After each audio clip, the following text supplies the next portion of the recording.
Playing for the 17th and final time in front of the Austin faithful, Longhorns gunslinger Chris Sims has a chance to end his career with a perfect record at Royal Memorial Field.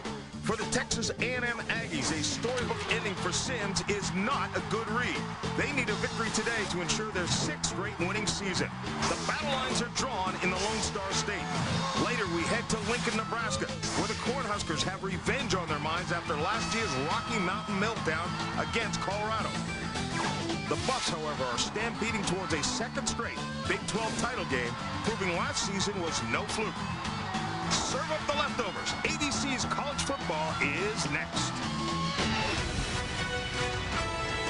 Welcome to the ABC College Football Speed Pass Update. R.C. Slocum, head coach of Texas A&M, won 72% of his games there. If they get to a bowl this year, that'll be 12 of his 14 years. Happy Thanksgiving to everyone, and welcome to Times Square Stadium in New York, although today we're kind of up in the skybox. John Saunders and Terry Bowden. Since 1990, only your dad and Joe Paterno have won more football games than R.C. Slocum. John, you're supposed to get fired for losing, and R.C. Slocum has never had a losing season at Texas A&M, and he has a winning record against Texas. It would be a mistake to fire R.C. Slocum. Yeah, they should stop all the talk down there. For Chris Sims and the Texas Longhorns, Sims, they say, has never won the big game, but the fact of the matter is he's had a great career there. That's right. If it's all about winning, if he has a victory today over Texas, he'll become the first quarterback in Texas history over Texas A&M, and he'll become the first quarterback in Texas history to have back-to-back 10-win seasons. All right, Texas and Texas A&M is coming up, followed by Nebraska and Colorado. Chris Sims, a chance to go out with his 10th victory today against the Aggies.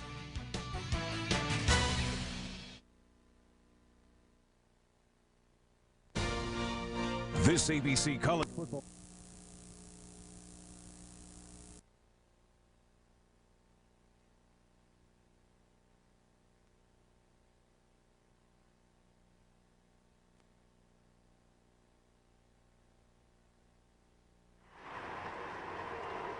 In one of the nation's longest playing rivalries and healthiest traditions, there is a kaleidoscope of emotions this afternoon. For the 109th time, it's the Aggies of Texas A&M and the Longhorns of Texas. 2 weeks ago, the Texas Longhorns were right in the national title picture. Then the loss to Texas Tech was devastating, certainly disappointing.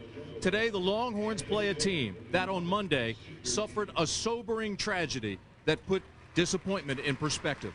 Just like back in 1999 with the 12 deaths in the A&M bonfire accident.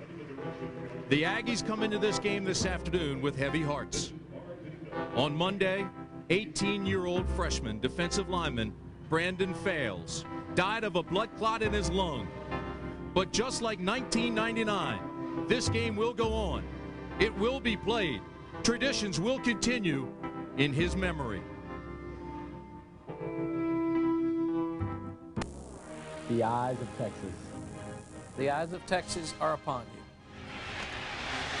Oh, the livelong day. The eyes of Texas are upon you. You cannot get away. Do not think you can escape them. From night to early in the morning. The eyes of Texas are upon you. Till Gabriel blows his horn.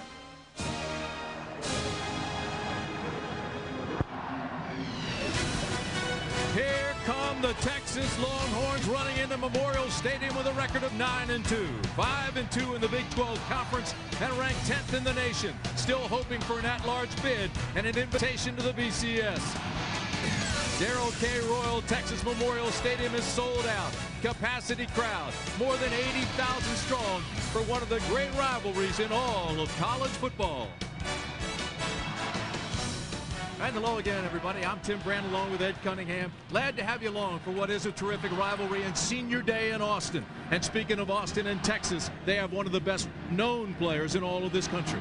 And unfortunately for Chris Sims, with that big name came big expectations. And the team has not won a championship, either national or conference, since he's been here, and he's heard about it his whole career. But the talk around town all week has been, let's be supportive of this senior in his last game.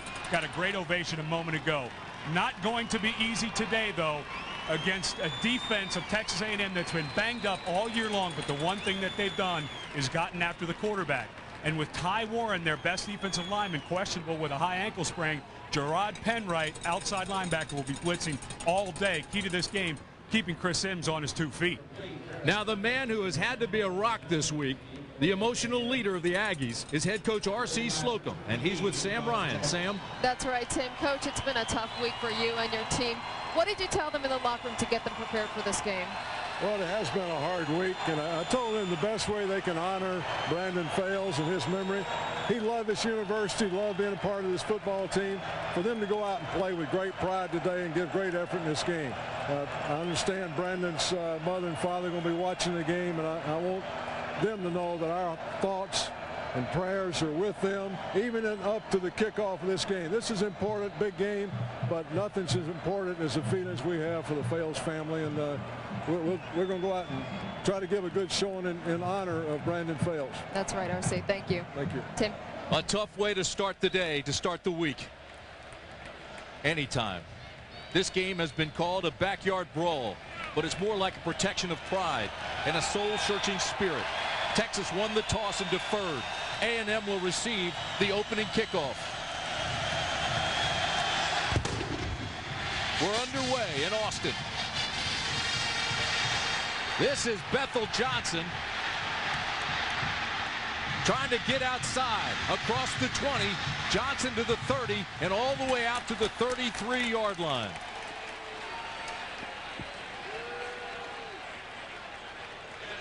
So Texas A&M started the season with 27-year-old Mark Ferris at quarterback. Today, Dustin Long is the starter. So let's meet him in his own words. I'm Dustin Long from Port Neches Groves High School, Port Neches, Texas. I set the Big 12 and school record for most touchdown passes in a game. Dustin Long is a 6'2 sophomore and the only Aggie quarterback to play every game this year. He's capable, folks. He threw for a record 399 yards against Kansas and 7 touchdowns against Texas Tech. First down, A&M. Sack. It didn't take long for big Marcus Tubbs, 95, 6'4", 305-pounder, to get his 3rd sack of the year. Marcus Tubbs, a guy who had a strained calf, didn't play much against Texas Tech. They had the week off, and Carl Reese, the defensive coordinator, said we really needed that time off to get some guys healthy. Kalen Thornton, the defensive end, has had a banged-up ankle after a knee injury last year. Tubbs has amazing ability, and they look forward to big things from him in the future. Second down, the Aggies need 17. Long rolls, throws, and it's complete to the 40, but short of the first down. It'll bring up 3rd down and short. Now let's take a look at our AT&T Wireless starting lineups. Backs and receivers, Derek Farmer's the starting running back. Bethel Johnson, the deep threat. Jamar Taylor's a possession receiver. He's hobbled with a sore knee, flat tire. A&M's offensive line is one of the main reasons this offense has caught fire the last 8 weeks. It's young. Yates is the only senior. Alan Ruber, who started when Yates was hurt, starts today for Brooks, who's banged up. 3rd down and 2.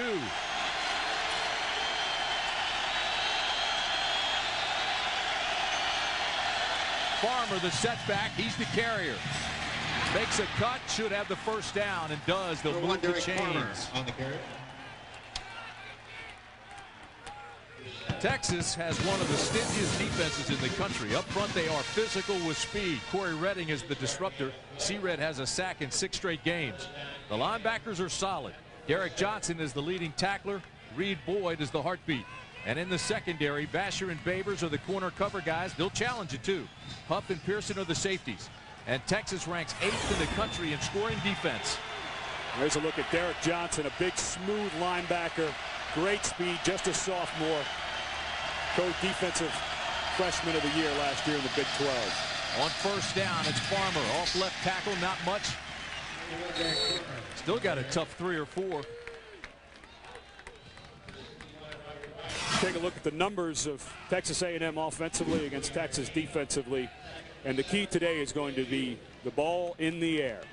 Texas A&M, for people who haven't seen them play this year, after Game 3 when they only scored 3 points against Virginia Tech, R.C. Slocum made a change in his staff, and he promoted wide receivers coach Kevin Sumlin, gave him the play calling duties. Sumlin, who came up under Mike Price, and Joe Tiller likes to spread it out 4 and 5 wide all the time. 2nd down and 7. The completion, the first down, and there's our first look at Greg Porter, who's a big-time receiver, folks. 46th reception of the year.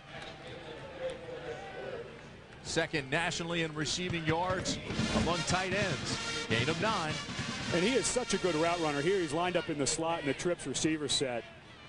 And a lot of times, that time you had over-under double coverage, and teams have to do that with Porter, although he's not the fastest guy. He runs great routes. And, Tim, I don't know that I've seen a guy in the last 10 years who has better hands than Greg Porter. Weber and Farmer in the eye. First down, Aggies. Farmer hit immediately.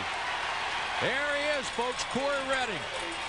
One of the 4 finalists for the Lombardi Award. He is in all everything defensive end, and his motor always runs.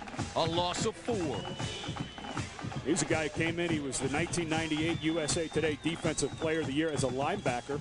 Came here, put his hand on the ground. He's been playing defensive end ever since. And if you're Texas A&M, you might want to get a hat on this guy. He went completely unblocked. There was on the right side a missed assignment, but even when he's blocked, he makes a lot of plays. 2nd down and 14, the draw. Farmer runs into C-Red again.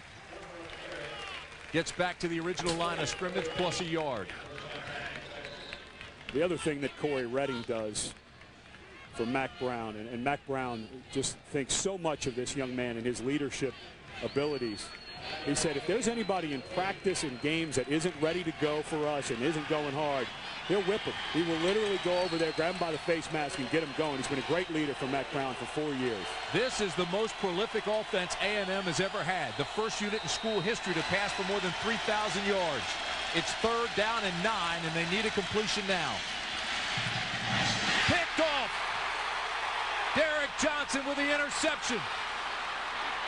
And DJ may have pulled something on the return, but it's all the way back inside the 45. They'll mark it at the 44, and DJ has the Longhorns rolling. And he's bothered by a hamstring, Tim. He's more than bothered now. Watch this. Yeah, right in the middle of your screen. And Long, it's so hard. You know, when you're a quarterback, you're looking a lot of times beyond it. Boy, he's not even. I don't know if he's going to be able to finish, Tim. I mean, that looked like when he caught it, he could have got much better field position than he did. So he pulled that hamstring at Texas Tech. He looks awful. So the pick, the return of 25 yards, and now give Texas a short field with Sims at quarterback. Play action. Why not? Incomplete. Well, we get our first look at a very capable Texas offense, starting with the Longhorn quarterback. So let's meet him in his own words. Chris Sims, Ramapo High School, Franklin Lakes, New Jersey, 14-0 as a starter at home. Just trying to keep that streak alive. I want to say good luck to the Ramapo Raiders in their state championship game in 2 weeks, too.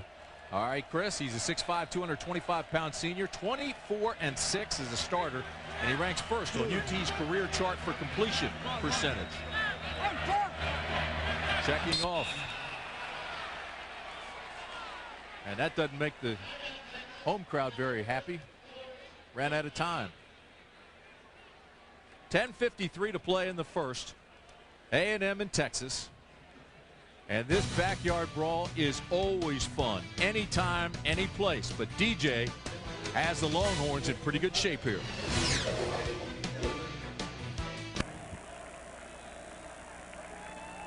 Austin, Texas, Longhorns with the ball after the interception by Johnson.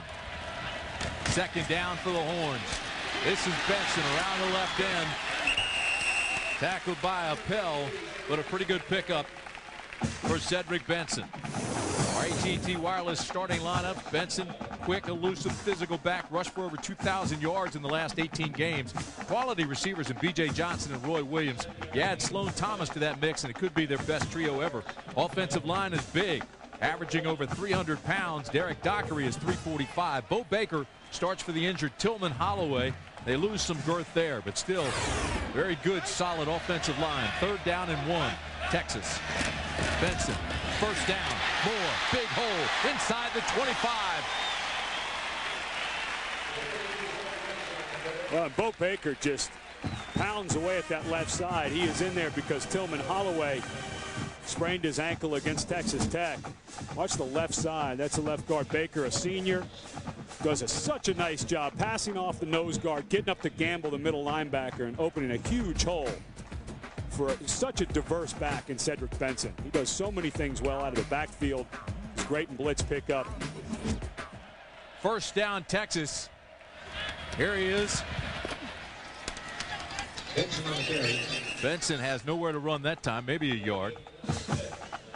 Defensively for Texas A&M, an aggressive, hard-hitting 3-4. Ty Warren is the senior leader, but he's banged up, so David Ross got the start. This defensive line is combined for 10.5 sacks. As always, A&M's linebackers are the heart and soul of the defense, led by Gerard Penwright, who has 8 sacks. And in the secondary, Byron Jones and Davis, they are the corner cover guys. Keel and Appel, the safeties. Terrence Keel is one of the most underrated strong safeties, I think, in the country. 2nd down and 8.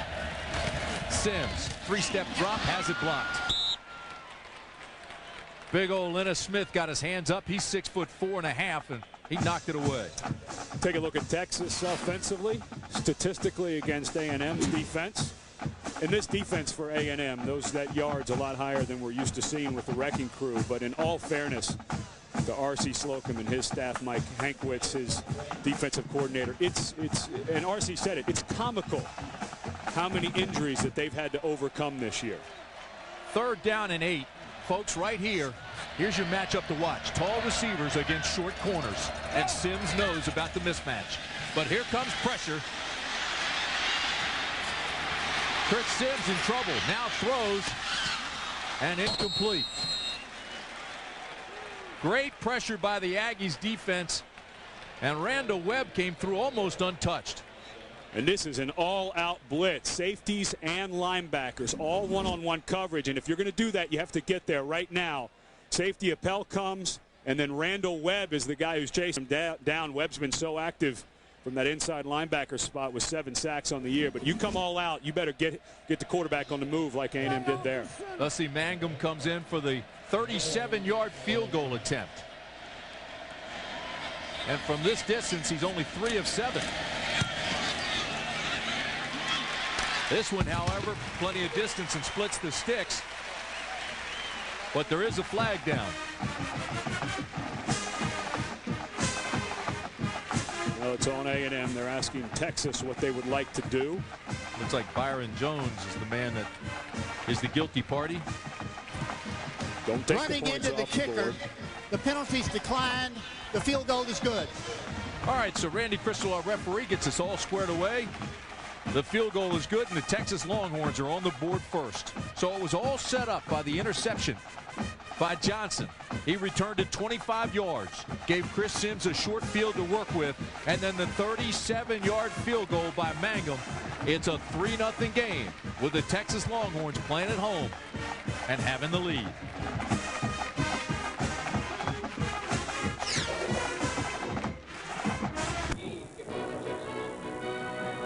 ABC Sports presentation of college football is brought to you by Nissan and your Nissan dealer. By AT&T. AT&T Wireless brings you M-Life, your mobile life made better.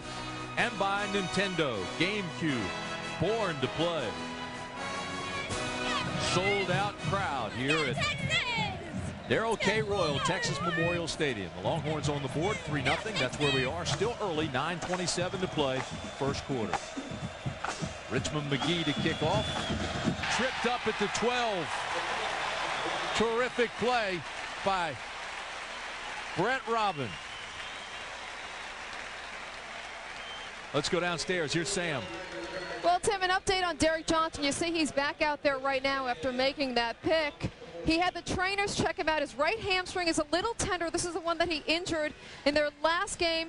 Little tender, as I said, but he will play. He's back in the game. They're just being cautious right now. Guys? And, you know, he's a speed guy. When we talked to him the other day, he tries to outrun people as much as take them on, especially linemen. This could really affect his game if he's that hobbled. When he's healthy, one of the best linebackers in the nation. Farmer, big hole, fumbles the football. Ball still loose. Texas got it. Dakari Pearson came up with it, and once again, here come the Longhorns after a turnover. Roderick Wright forced the fumble, and Pearson got it. Roderick Wright, a true freshman who earlier in the year got his first start because of an injury to Marcus Tubbs, and he never let go. Boy, that ball got hit right on the point. That was actually Cedric Griffin, freshman strong safety, who put his helmet right on the ball and popped it out. Have to wonder how squared away Texas A&M could be after this week they've had. First down, Texas. The reverse. This is Williams, and he's taken down for a loss. And now a flag comes in. Good coverage by Terrence Keel, second leading tackler in the safety, but there is a penalty, and it may be a face mask. Terrence Keel is sure a tackler, as there is in college football. When he gets around you, and Roy Williams went to stiff arm him. 5-yard face mask being forced from the previous spot. It'll be a 5-yard penalty, 1st and 5. Roy Williams gets just as much of the face mask. That's legal. That's the right call. He had a little piece of the bottom. The offensive player is allowed to put his hand on the defense player's face mask as long as he doesn't grab it when he goes for the stiff arm. But, boy, that was a nice tackle by Keel. Texas has been so good all year with turnovers. And with the 3 points they got off to Derek Johnson, they're plus 79 points on the year and looking to add to that. Benson goes out. Selvin Stoney Young comes in, the true freshman. Here he is. Great burst. Back to the line of scrimmage, and that's it. Myron Jones made the tackle. Not the way Texas A&M had hoped to start. Wanted to use this game as a diversion, get their mind off the travails of this past week, the tragedy. You look at Mike Hankwitz, the defensive coordinator. Well, they come out and they've played hard, but you know, Dusty Long did not see Derek Johnson, the linebacker, underneath. And then just a very nice hit on the ball by Cedric Griffin. Puts R.C. Sorkenscrew in bad spot again. Tripped up, good play at the line of scrimmage by Marcus Jasmine. So maybe a pickup of a yard. Well, actually, they gave him a great mark. Oh, he's that fast. Oh, man. Selvin Young. Quicker than Gossip. We saw him when we did the Iowa State game, and Mack Brown has said that this freshman class, which Selvin Young is a true freshman is part of, is the best class that he's brought in. And when you think of the years of recruiting that Mack Brown has done since he's been here, that's saying a lot. Chris Sims class with him and Corey Redding, that was a great class. But, boy, they have some guys in this class that have Texas set for a really nice future for the next 3 or 4 years. Well, the final home game for those 2040 Longhorns, as you see how far.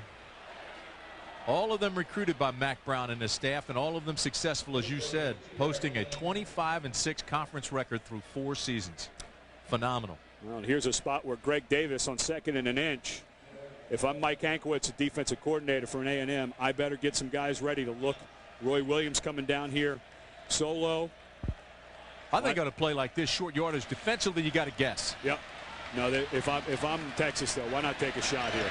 You got to establish a new line of scrimmage a yard deep and get a fill, and that's what they did. Sims won't get it.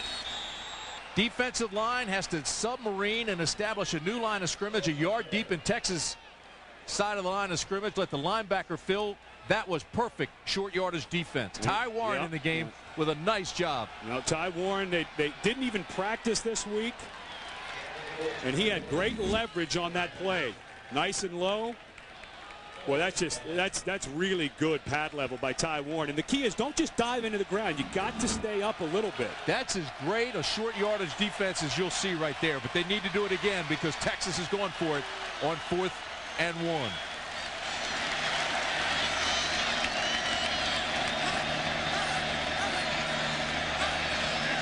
Going to try to draw them off. A&M holds fast.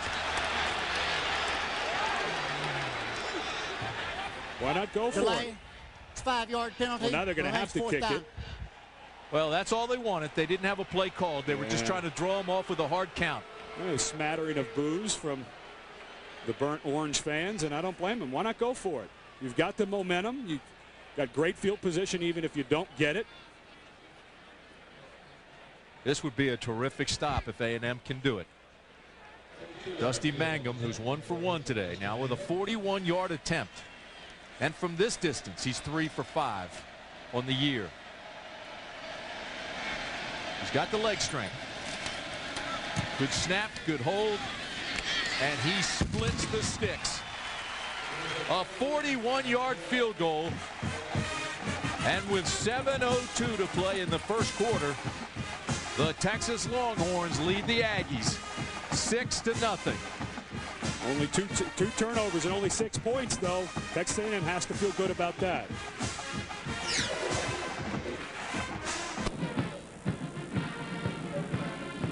.702 to play, first quarter, scoreless on the Texas A&M side. But if you look at the Nissan Drive summary, 4 plays, 4 yards, took just over 2 minutes after the turnover and the 41-yard field goal, his second of the game for Magnum, and it is 6-0 Texas. Richmond McGee to kick off. He'll bring it out. Byron Jones breaks a tackle across the 20, still on his feet at the 25. Better tuck the ball. He lost it. Texas has it. Third turnover for A&M.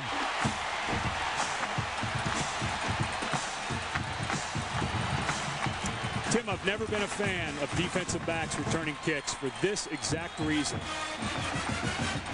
Byron Jones, a sensational cover guy, sophomore, had 3 picks in the bowl game last year. But watch, you said it. Watch the ball get away from his body as he's running. He's got to keep that ball. Oh boy, what a nice job from behind. Stripping that ball out. Aaron Harris knocks that ball out. Now you have to wonder how much life is in the legs of the A&M defense. A defense which has held Texas to only 1 first down, and Sims hasn't completed a pass. He's 0 for 3. Here he is. There's the completion. DJ Johnson has a pickup of 8. It'll bring up 2nd down and 2.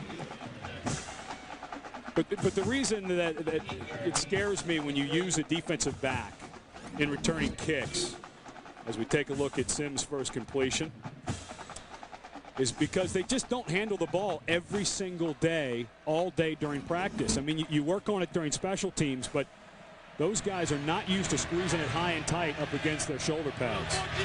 Benson, the setback, the workhorse.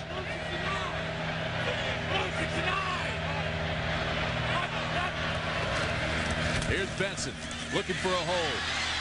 Can't find one. Short of the first. It'll be close. I don't believe he has enough. Tripped up again by Terrence Keel, second leading tackler and an underrated strong safety. Boy, he makes sure the secondary has the right calls. He's active. Again, I'll tell you, I think, folks, Keel is one of the most underrated strong safeties in the nation. Well, they're going to need him right here because, once again, Texas A&M comes out defensively and making Texas earn it after a turnover. 3rd down and 1. Benson hit immediately, depending on the mark. It's close. Jared Morris, the linebacker, tattooed him, met him in the hole, and flat out stoned him. But he may have had enough. Boy, and you mentioned, Tim, you didn't know about the Aggies, their legs defensively. If they keep having to go out and defend the short field, the injuries, Jared Morris is just coming back from a banged-up knee. He had surgery during the offseason. He struggled with it all year. At one point during the Missouri loss, Mike Hankwitz looked out and he said there was only 4 guys who originally started the game that were finishing it for us. I guarantee you they'll go for it this time. Yeah, they have to. Crowd really trying to influence Mack Brown. And don't even mess with it. Get behind Jason Glenn there at the center. You've got a 230-pound quarterback, 6'5" Chris Sims. Let him stretch the ball out. No hesitation this time. No. Offense didn't even leave the field, didn't even look to the sidelines.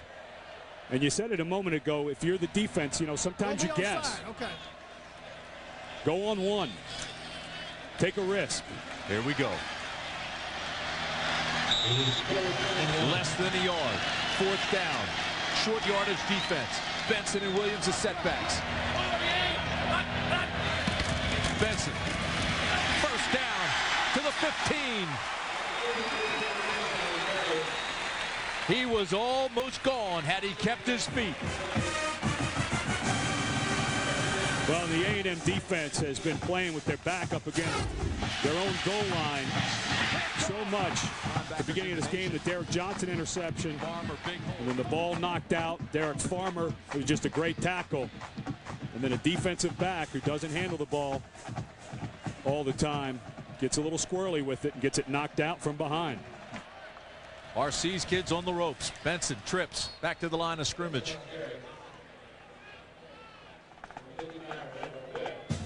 Randall Webb again was there. Texas A&M will blitz you only about 24% of the time overall, but in 3rd down, nickel maybe 42%. So they don't blitz all that much, but on 3rd down, there's that possibility. Well, and that's what the 3-4 defense allows you to do, because when you bring an outside linebacker, it's not truly a blitz, because then you just have 4 rush, and the quarterback and the running backs and receivers have to all be on the same page as to who is coming and who you consider a blitzer and not a blitzer. 2nd down and 10.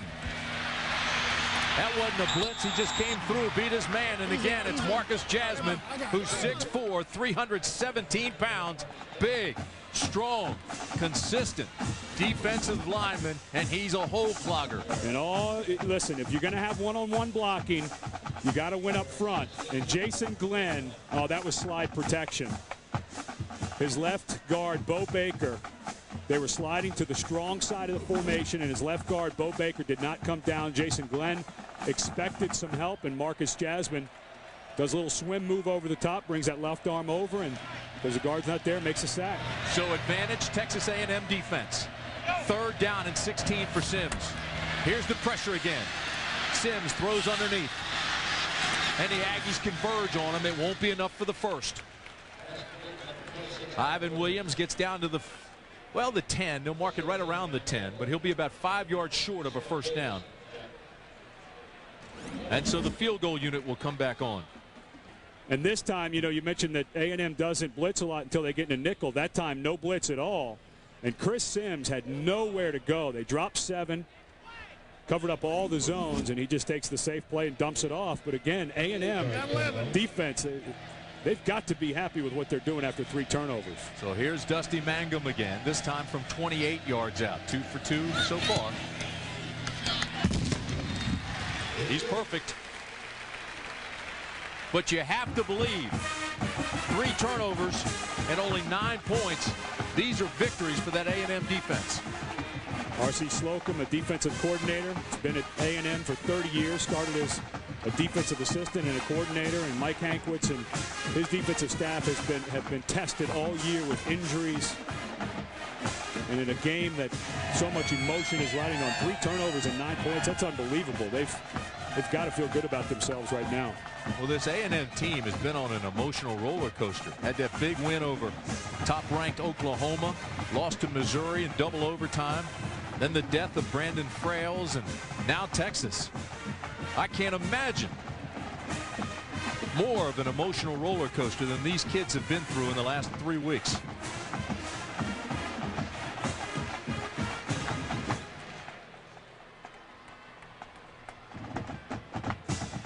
.241 to play, first quarter.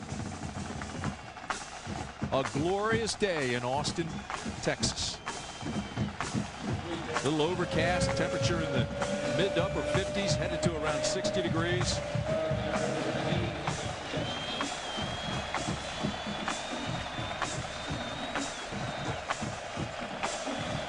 So McGee to kick off. It's Thomas and Johnson that are back to the 17-yard line and tripped up by Aaron Harris. Take a look at our Tostitos BCS standings. Miami still unbeaten. Ohio State has locked a spot in the national championship game. And there's Oklahoma, which lost to A&M. Tell you the team I wouldn't want to play right now is USC. Nope, Carson not a Palmer. doubt. And there's Texas at number 9. We mentioned at the top of the telecast they lost to Texas Tech, and that was devastating.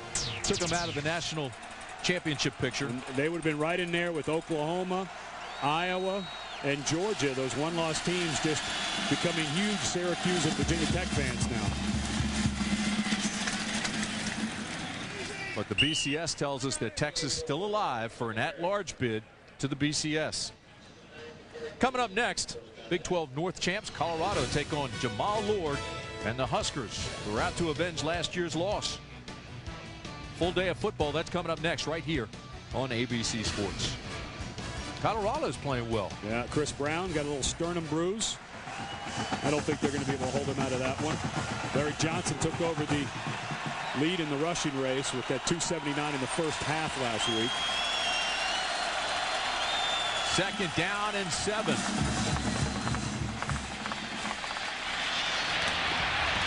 First down, Aggies, goes Joe Weber. They use him mostly in goal line as a blocking fullback, but he picks up 10 here and has the first.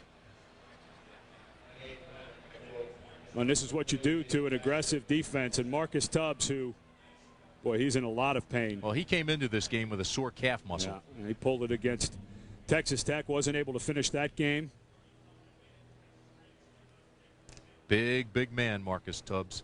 6'4", 305-pound junior. A lot of excitement. Obviously, Texas wants to finish out this season strong, go to a nice bowl game, but with only 3 seniors in their 2 deep defensively, one of the nation's top defenses this year, will be awful tough to contend with next year. So he's up on his feet. Stevie Lee comes into the game to replace him, so they pick up 5 pounds. Stevie Lee, 6'4", 310, and just a sophomore. He's a pup. And Lee's a guy that he needs to turn the light on. You know, he's got all the great ability, but the coaches need to see it every day on the practice field. And he's one of those guys that if the light ever goes on, he's going to be an All-American. What a combination Texas has defensively. A physical defense with speed. Well, and you're starting to see, you know, the college game kind of mimicking the NFL game. You get those big 320, 330-pound defensive tackles, and then you get like guys like Derek Johnson, who aren't as big as physical as a middle linebacker that you'd want, but they can run around because they're hiding behind those big anchors in the middle. First down, Aggies. Dustin Long has a man. Complete down to the 30. Goes Jamar Taylor. Taylor got behind everybody. He's playing with a knee sprain, but still got behind the secondary. And he got behind a senior because Rod Babers bit on the fake. Look at Babers peeking in and sat right on it. And, you know, good cornerbacks like to be able to see the quarterback so that they can try to make a play on the ball. And sometimes when you take a risk like that and take your eye off your man in man coverage, he's going to run right by you. A gain of 39. First down, Aggies. And you have the feeling that A&M needs a score really badly. Here's Weber. Weber's loose. First down. Down to the 10.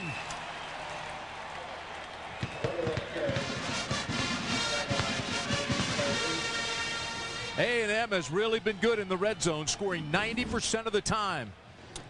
And all they're doing is a little delay to the backside. It's kind of a counter action because Dustin Long goes to his right, and Weber ran this exact play about 3 plays ago. Might as well go right back to it. Marked him at the 13. First down and 10. Weber again around the corner. Rod Babers knocks him out after a gain of about 1. And Weber, a former running back, he's been moved to fullback this year, 233 pounds, but last year he rushed for nearly 500 yards, so it's kind of one of those diverse guys that can block when you need him to and run with it effectively. And that's the one thing Kevin Sumlin said, we don't have to be great running the ball as a throwing offense, we just have to be efficient when we do it. Second down and 9. Play action. Throws underneath, has it complete. This is Thomas. Touchdown A&M. 12-yard run by Thomas after the catch.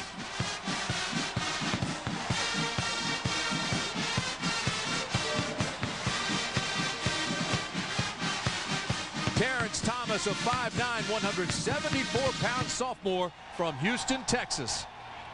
Just drifted, found that open space, and then scored. What a nice job by Dustin Long. He was looking for Porter the whole way. They had him double covered. Came all the way back to his second read and found him standing wide open. Todd Pegram's extra point attempt is good. So the Aggies gig him a little bit. And now trail by only 2. Boy, and A&M's defense needed something like this. They've held up their end of the bargain after 3 turnovers, 2 on offense, 1 on special teams. But Dustin Long, the one thing that A&M, Mark Ferris was their starting quarterback earlier in the year, not a very athletic guy, relied on his arm. But with Reggie McNeil, who's out with a severe sprained ankle that he suffered against Missouri, and Dustin Long, you have athletic quarterbacks that can run around and make plays with their feet while they're waiting to get somebody open. You know, Thomas is so tiny. I lost him at about the 4. Dustin didn't know that's the key. He became a hide-and-seek runner. He was hiding behind the big guys, was seeking the end zone, and he found it. Well, and where he was hiding was right in there with the linebackers, and Reed Boyd, who was in zone coverage for Mack Brown. That's a huge mismatch in quickness. Just like on cue. The Aggies score and the sun comes out. 6 plays, 82 yards. Didn't take a lot of time off the clock. 30 seconds still remain in the first quarter. And the Aggies defense, barring a great return, and Texas, one of the best return teams in the country, might actually have some field to defend. At the 19. Nathan Vasher has speed, so when he finds a crease, you hold your breath. This will be against the Longhorns and back them up. No, gotta take it now. Gotta drive Vasher, one of the best punt returners in the nation, had a touchdown last year, none this year. He's been battling an ankle. He sprained it against North Carolina and aggravated it last week against Texas Tech. There was a huge hole, and now we know why. Is there a more hospitable host? Holding on the receiving team. No, what a great man. It's a 10-yard penalty. 1st and 10. You know, you sit with him, and within 5 minutes, you want to sign on the dotted line and come play for him. I mean, he is just a good-hearted man, and he knows what R.C. Slocum's going through because of what they went through with Cole Pittman. Had a Thanksgiving brunch yesterday for the players and for a lot of kids who were not fortunate enough to have their own. And to boost spirits, invited everybody to that Thanksgiving brunch. Selvin Young is now the tailback. First down, Texas. Boy, that A&M defense getting after it. Terrence Keel again. He's got 5 tackles already in this game. Playing a little close to the vest because of the penalty. Backed up to their own goal line, Texas. But if you want to get Terrence Keel out of the mix, you're going to have to start getting Roy Williams and Sloan Thomas and B.J. Johnson involved, because Keel, he just becomes an extra linebacker, and running's going to be awfully tough. That's the end of the first quarter. The Horns lead the Aggies by 7. Our presentation of college football will continue after this message and a word from our ABC stations. The backyard brawl is on. It's more like a protection of pride, folks.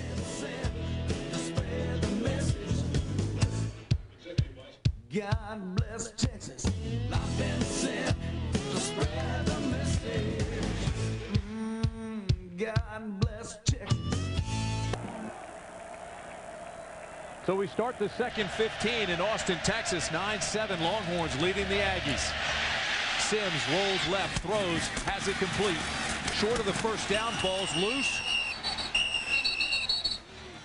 You got forward progress. Right here. And a whistle blew. You know, aside from Chris Sims, the only legendary Bobby Lane has started 4 straight years as a Longhorn quarterback against A&M. Hey, we asked Mack Brown about Chris Sims because he's taken some hits here in Austin. Well, he's 6'5", he's 230, he's got great ability, he's got blue eyes, he's great looking, he's rich, he's fast, he's going to be in the pros, he's smart. They're jealous. Everybody's jealous.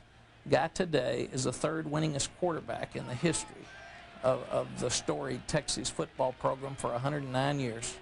What a great career he's had at the University of Texas. Amen to that, Matt. He ranks #1 here in Texas in career completion percentage, too.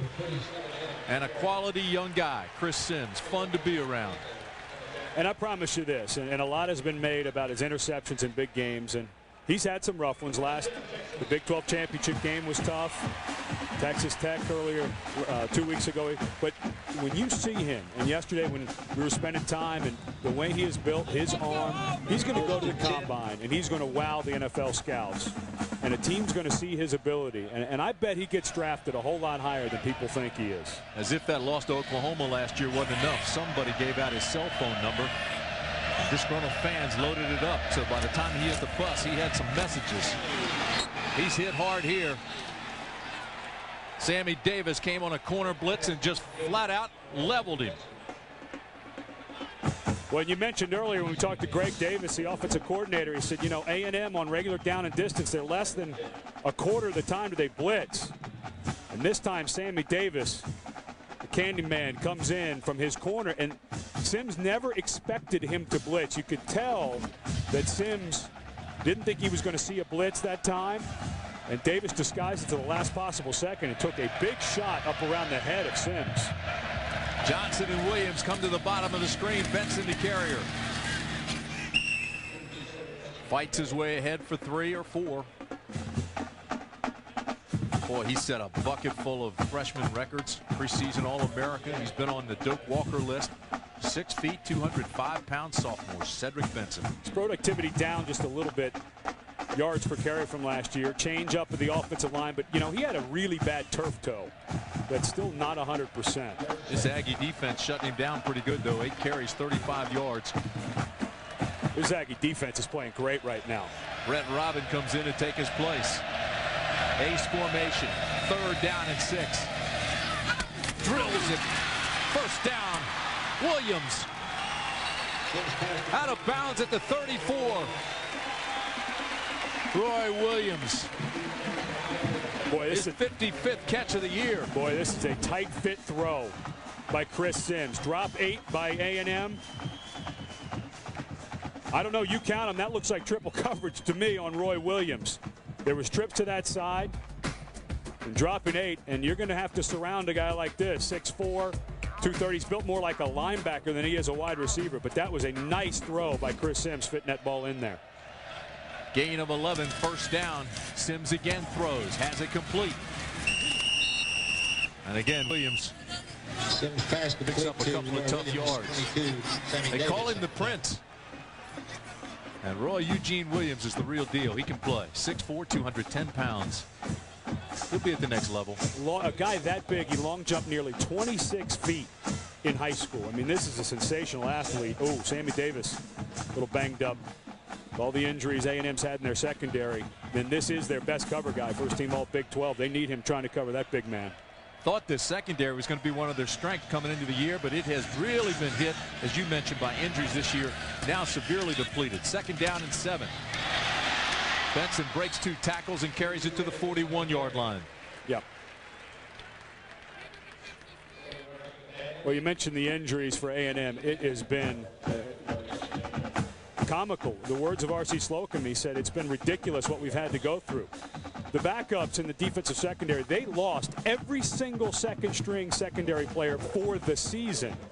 And the starters that have been hurt, Jackson Appel, bothered by a groin. Ty Warren, we didn't expect to play today. Davis, concussion. He's back on the sidelines right now.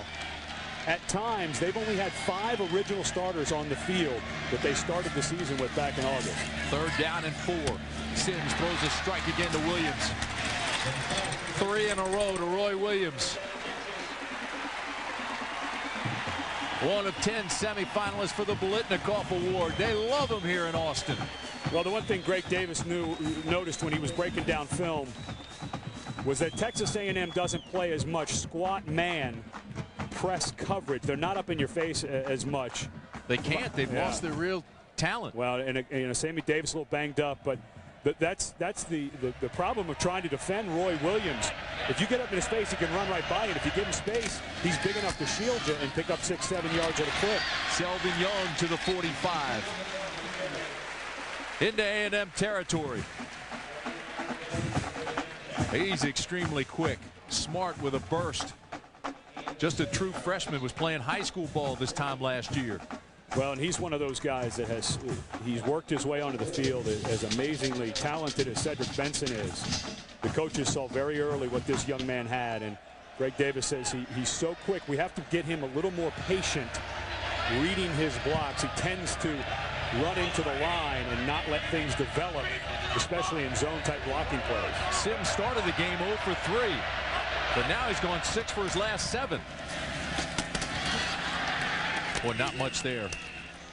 David Ross with a pretty good tackle along with Johnny Jolly. And you know, here's what Greg Davis was talking about. And I played with a guy at the University of Washington who was a freshman when I was a senior, Napoleon Kaufman. And it used to be so exciting for us when we'd be blowing somebody out to get to see him run. But the one thing that Selvin reminds me of Napoleon is they have so much ability that they think they can just stick it in there. That was a time where maybe if he just puts on the brakes a little bit and then he can cut it back. It's a big 3rd down and 3 here. Coming on a blitz. Texas picks it up. Johnson still on his feet. Look out. B.J. Johnson's loose. Touchdown Longhorns. 44-yard score.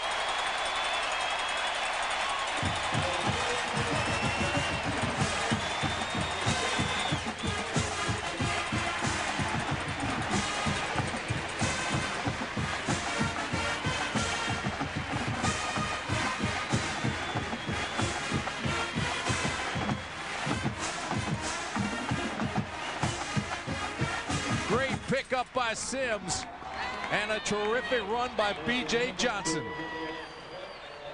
Little drag route, can't miss tackles. Dusty Mangum, perfect on the year with 44 for 44 PATs. Make it 45.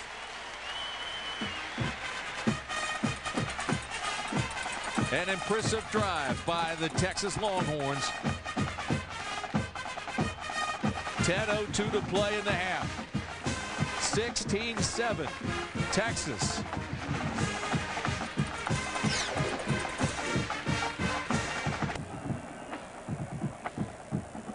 B.J. Johnson's run has made it a 16-7 Longhorn lead with 10:02 to play in the first half.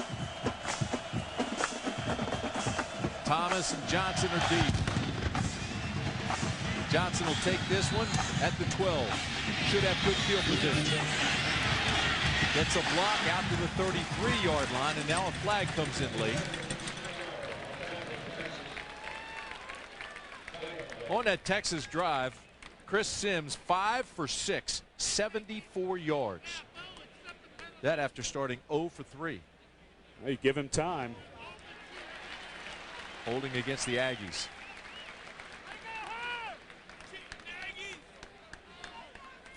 Holding, return team, 10-yard penalty, 1st and 10. Well, if you give Chris Sims time, he will pick you apart. And in an all-out blitz, watch Selvin Young pick up Jackson Appel. Now, he should be close to the line of scrimmage at the block. But that's a true freshman. That's one of the harder things to teach those young guys how to do. Been carrying the ball all through high school. But he gave a great pocket for Chris Sims to come back down to the drag route to B.J. A&M now has to respond. Farmer almost breaks it out to the 30, 1st down Aggies. Derek Farmer, he's really the only true tailback, but he's been hurt quite a bit this year. Averages 4 yards a carry, 663 yards for the season. And you go all the way back to last year, he had a hyperextended knee he was fighting. He's got the bad shoulder this year. He's such an explosive back. As a true sophomore, I'd really like to see what this young man can do with a full year being healthy, because he has that little bitty burst in the hole. Well, as banged up as he's been, he's still only the 6th sophomore to join the Aggies 1,000-yard club. Absolutely nothing there for Farmer that time. Now it's time for our Aflac trivia question. This week's trivia question, I think, is going to stump you. Who's the all-time career rushing record, or whose all-time career rushing record did Ricky Williams break in 1998? Took me 10 minutes and a hint last night to get that one. I was embarrassed. Had nothing to do with the grape.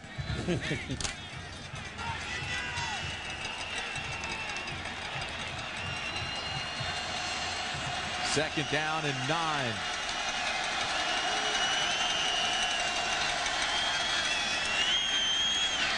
Long steps in, throws underneath, has it complete to Johnson, who's loose. And Johnson goes out of bounds at the 42. First down, gain of 13. The Aggies' all-time leading receiver in both receptions and yards, Bethel Johnson. And he comes all the way across the formation. And it's such a good route. You know, it's tough to run because it takes forever for the receiver to get all the way over there. But a lot of times, it's almost impossible to run with a guy that far in man coverage. But in zone coverage, you lose sight of him. And Dustin Long had time. And, boy, I tell you, Dustin Long making his 9th start of the year, and then Reggie McNeil came in. He's really impressive. He has a good command of the offense, and he does not get flustered when his first, second receiver aren't open. He just keeps going through his progression, and his feet don't get choppy. He looks really calm in the pocket. Dustin Long takes a timeout. That's the first taken by A&M. 8:36 to play in the first. Timeout on the field. We'll take one as well.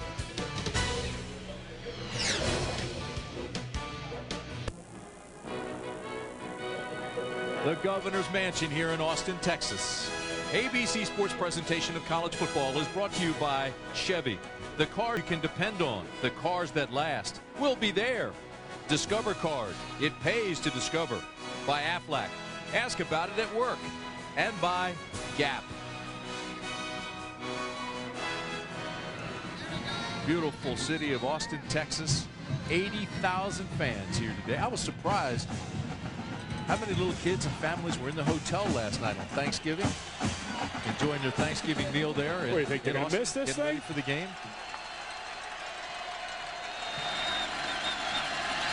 First down, Aggies. Farmer taken down from behind. And I mean, Corey Redding was like shot out of a cannon.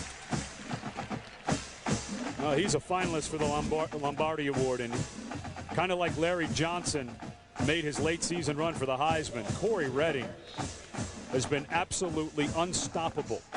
The last 6 ball games, he's had a sack in every one of those games.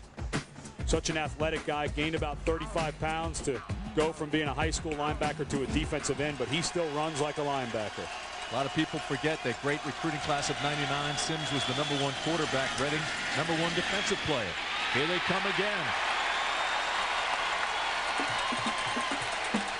Adam Dorian along with Byron Pickroll.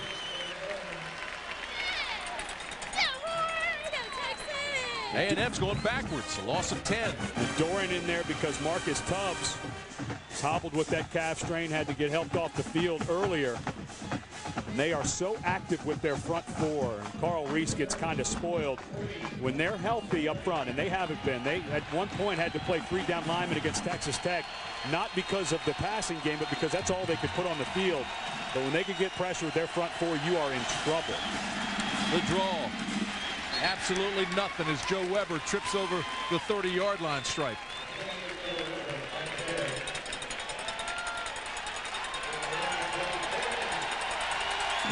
So after what looked like it was going to be a pretty impressive drive and took the ball all the way up to the 42, A&M started to go backwards with solid defensive efforts from Texas. Cody skates the punt. He's a pretty good one. And he'll be punting to Nathan Vasher, who is very dangerous. This is Vasher at the 19. Breaks a tackle and slides to the 25. So a 49-yard punt and a return of 6 by Vasher. Didn't need much time off the clock for A&M's defense. Seems like they've been on the field the entire 1.5 quarters to start this ball game. And the way that Chris Sims was slinging it around on that last drive, they can really start mixing some things in, pounding Cedric Benson, getting BJ and Sloan Thomas and Roy Williams, get them going vertical. A&M's defense definitely needs a stop. Appel shakes and fakes a blitz. Now they throw. Look out. It's Williams. Roy Williams is gone. UT's career touchdown record holder scores his 25th. It's a 75-yarder, and nobody was going to catch him.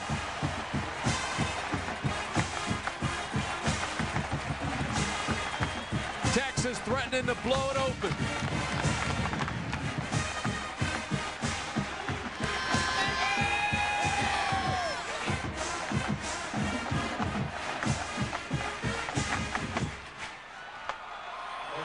Boy, and you mentioned Appel blitzing.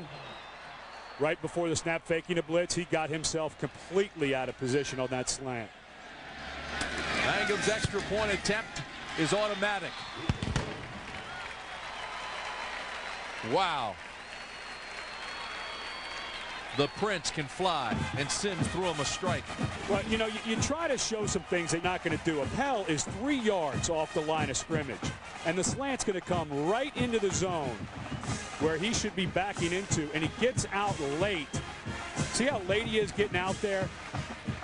And I believe Byron Jones, who's in coverage, was expecting the safety to be there. Appel was faking blitz going out to cover the flat instead of helping inside. See, Byron Jones has outside leverage.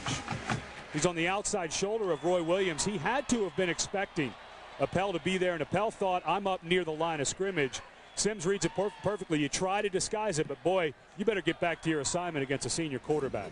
And with Williams' speed, he knows if that defensive back is on his hip, he says, if we're even, I'm leaving. He can pull away from anybody. Although he's not quite 100%. He's got that hamstring he pulled against Houston. He said yesterday, I'm 99.3%. And Greg Davis has said, you know, he's fought all year to try to get healthy, but every now and then there's that deep ball that you're used to Roy Williams going to get. But with that little twinge in his hand, he hadn't been able to really stretch it out.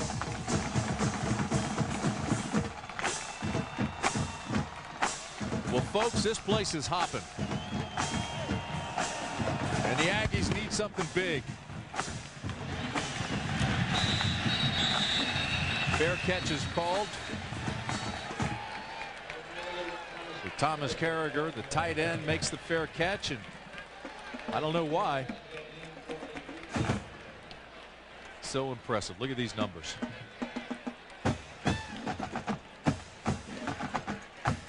It's hard to figure why, but he is one of the most underappreciated guys in college football, in my opinion. Well, he's a winner. Well, there's been a couple of those games, Tim. I mean, that it's not all, you know, you can't put it all on him, but he's had some struggles in some big games. Part of the problem was that 99 recruiting class came in so heralded. Everybody anticipated and expected a national title game. When they lost to Oklahoma, everybody jumped on them as being underachieving. And I don't know if that's the case. A little while ago, we asked you the Aflac trivia question. Whose all-time career rushing record did Ricky Williams break back in 1998? And the answer is TD. All the way back in the 70s. Tony had 6,082 yards. And Bevo, he couldn't care less. He wants to know where his next meal is coming from. Bevo's serious. This game is serious. 2nd and 2 for Long. Throws deep. He's got a man and overthrows him. It was intended for Jamar Taylor again, and Taylor, just like earlier, had a step on the DBs. Now Dustin Long had to get rid of that because he was taking a shot right in the face as he was letting it go. And this is a big conversion right now for A&M. Boy, is he athletic. He's going out there against Derek Farmer, tosses him aside, but you can see how nimble he is. He is going to wow NFL scouts when they come to timing day and test his agility. He can really move. 3rd down and 2 for Long, and you're right, they need one badly. He's in trouble, throws a tough pass, and what a catch! Bethel Johnson had to reach and dive and extended himself as far as he could to make the catch on his fingertips. You know, Jamar Taylor earlier in the year made a comment that was kind of taken out of context by the Texas group. And he said, you know, our group of receivers, Bethel, myself, Terrence Thomas, and you got to throw Porter in there, the tight end. He said, we're as good as there are in the country, and everybody texted said, oh, we've got better. But you know the one thing, the A&M receivers, time and again, and watching their film, these guys have great hands. They catch balls all the time that you think are going to be incomplete. Farmer with a big pickup. I'll tell you something else, too. He's not far from wrong. I don't think he should have backed off his statement. And although this could be the best trio of receivers Texas has ever had, A&M, when you think about Porter, Johnson, Murphy, and Taylor, all have at least 31 catches and are averaging at least 17 yards a grab. They've combined for 37 plays that gain 20 or more yards. It's a talented, talented group. Well, and that's the group that Carl Reese, the defensive coordinator from Texas, said, I'm so worried. You know, Greg Porter's a great tight end. We can kind of contain him because he can't run by you. He said, I'm really concerned about Taylor and Thomas and Bethel Johnson because they can just flat run by you. And we just saw what kind of hands Johnson. We saw Porter earlier. Blitz. Got him. Gerard Penwright with his 9th sack of the year. Penwright leads the conference in sacks. I said Penwright. I'm thinking Penwright. It's Thornton, of course. Number 43 is all over the field for both teams.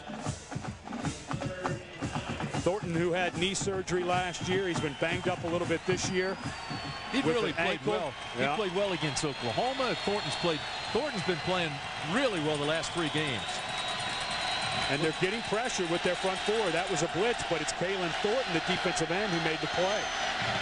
3rd down and 9. They're not going to get it. Murphy is tattooed. Rod Babers with the tackle. Let's take you back to New York City. John and Terry. Guys, coming up on the Capital One Halftime Show, some of the best radio calls of the year, plus a look back at the 1954 A&M Aggies coached by Bear Bryant. The old Bear took his Junction boys out to the desert. I wonder how those Arizona players would take that. It's all coming up on the Capital One Halftime Show. Back to the game. All right, fellas, thanks. This putt is down to the 21-yard line. That's where it'll be down, almost at the 20. So a 39-yard punt. That's where Texas will have it. You talk about Bear Bryant, R.C. Slocum, and Gene Stallings, and they've had some terrific. Dana X Bible. The Aggies have had some great coaches. 2:58 to play in the half. We'll be back. Texas A&M with 3 turnovers, and the Longhorns lead 23-7. And UT getting the ball back. And right now, Chris Sims and Roy Williams are putting on a show. A&M's tried everything, bringing blitzes and mixing up coverages, but Sims is really on his game. Texas has scored on every possession 5 times. Here's Sims. Steps up, throws deep. Incomplete. Let's go downstairs. Here's Sam Ryan. Sam, what do you got? Well, Tim, I found the bravest guy in the house, Cliff Kingsbury, Texas Tech quarterback. His team beat Texas. His team beat Texas A&M. The fans recognize you, Cliff. Yeah, I'm taking some views, but it's my friend's last game here, and I want to come support him. That's good friends with Brian Gamble. Yeah. Now, talk about the Texas game. That was a huge blow to Texas. But how big of a win was it for you guys? It was big. I think, you know, to beat both the teams in our state was huge for the program, and hopefully we can build off that. The Big 12 passing leader, talk about your season. It was fun. You know, we had some great wins and you know, some big numbers, so I had a good time. Congratulations, Cliff. Thank you. Well, I tell you what, Cliff Kingsbury has a rifle hanging from his shoulder. Well, talk about big numbers against these 2 teams. He threw for nearly 1,000 yards and 11 touchdowns. And he can only stay till half. I wonder if he's got a date with Britney Spears after the ball game. There's his buddy, Brian Gamble. Let me ask you this. How do you think Kingsbury does at the next level? Oh, I think, you know, a lot of people are going to say, oh, it was the system. And that may be true to an extent. But a guy he's so smart and he sees the field so well that he's going to command an offense very quickly. Sims is sacked. There's a flag down at the 13-yard line. Randall Webb got at him first.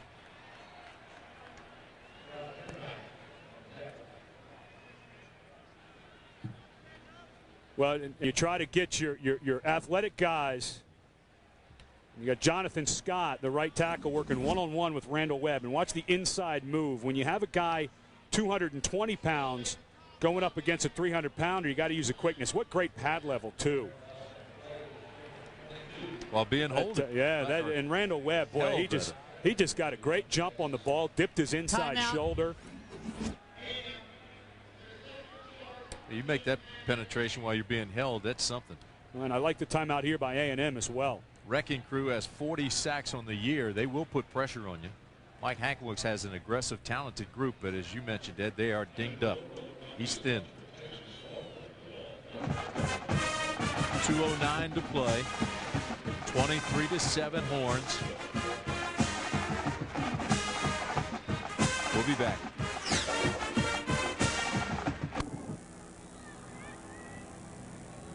First punt of the afternoon for Texas. Brian Bradford to punt. You're looking at Bethel Johnson back to receive it at midfield.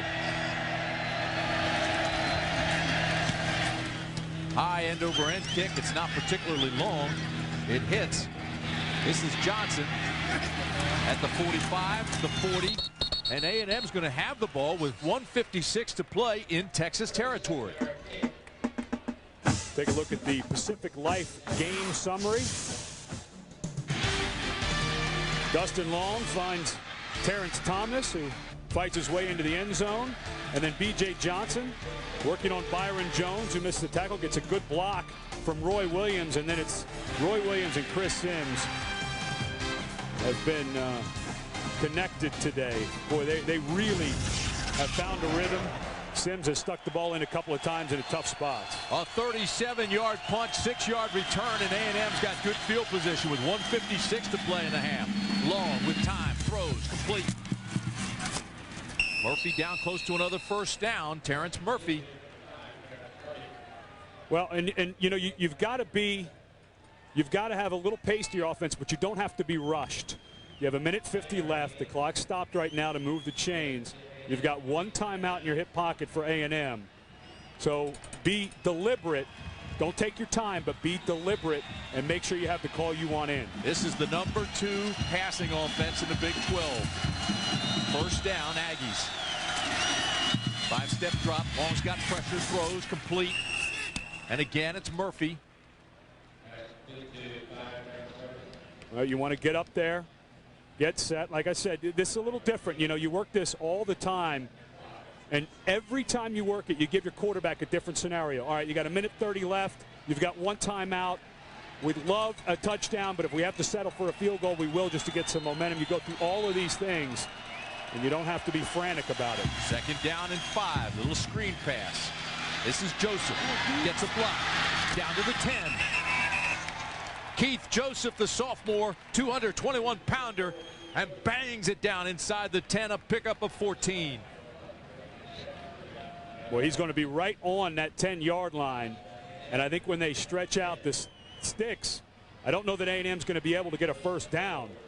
You almost want, as weird as this sounds, you almost don't want to get inside the 10, because first and goal from the 10 is a whole lot different than first and 10 from the 11, because you can pick up that first down. I will tell you this, A&M has really been good in the red zone, scoring 90% of the time, 27 of 30 touchdowns. Throwing to the outside. Down to the 5 goes Terrence Thomas, and there's a flag.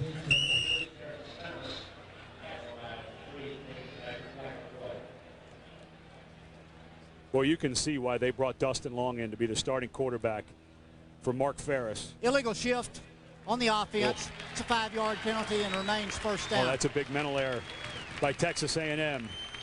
Instead of second and goal from the 4, they're going to have first and goal from the 15. But Dustin Long has plenty of arm. This is a long throw with extremely quick defensive backs. Watch how far Dustin Long, there's your illegal shift right there. 2 men moving at the same time. But that's an extremely long throw by Long all the way back across the field. First and goal. Long throws. Johnson. Intercepted. Oh, my, do you believe it? Pearson with the pick on the tip drill. It looked like it was a touchdown. But, boy, did he make a huge mistake. Why would he come out of the end zone? He got a gift. 44 seconds left, 2 timeouts. Instead of the ball on the 20, they're going to have it on the 7-yard line. His 6th interception, that's best in the Big 12.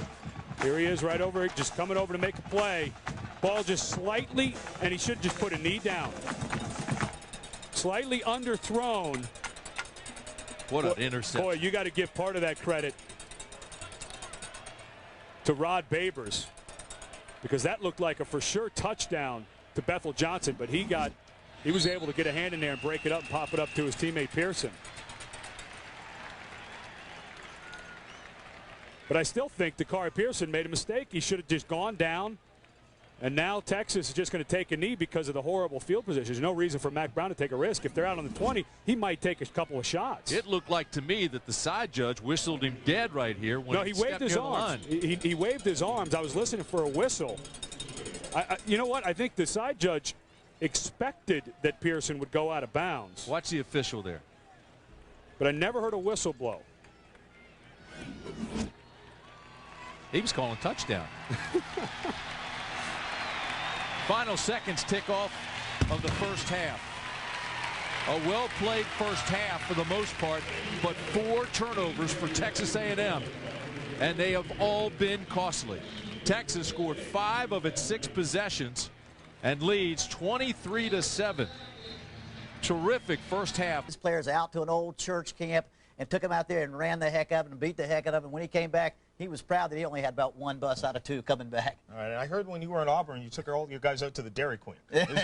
Stick around. We'll continue with more of the Capital One halftime show in a moment from Times Square Stadium here in New York.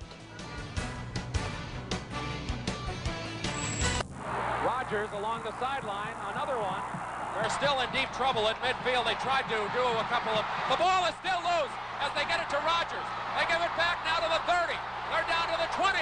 Oh, the band is out on the field. He's going to go into the end zone. He's going into the end zone. Will it count? The Bears have scored, but the bands are out on the field. And the Bears have won. The Bears have won. The trombone player still feeling that football in the back of his head. It's been 20 years since Joe Starkey had that unbelievable call. It's hard to believe that that will ever be topped, although this year we came extremely close.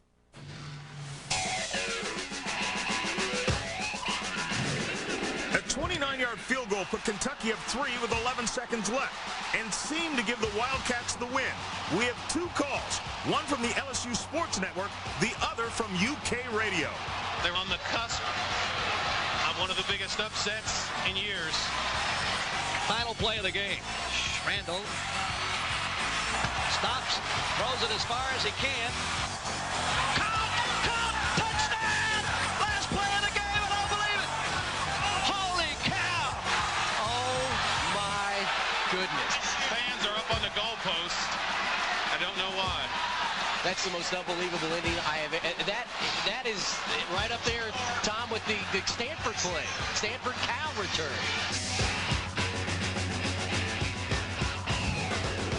A 21-yard run by Auburn quarterback Jason Campbell had the Tiger fans thinking they'd put the Bulldogs on ice.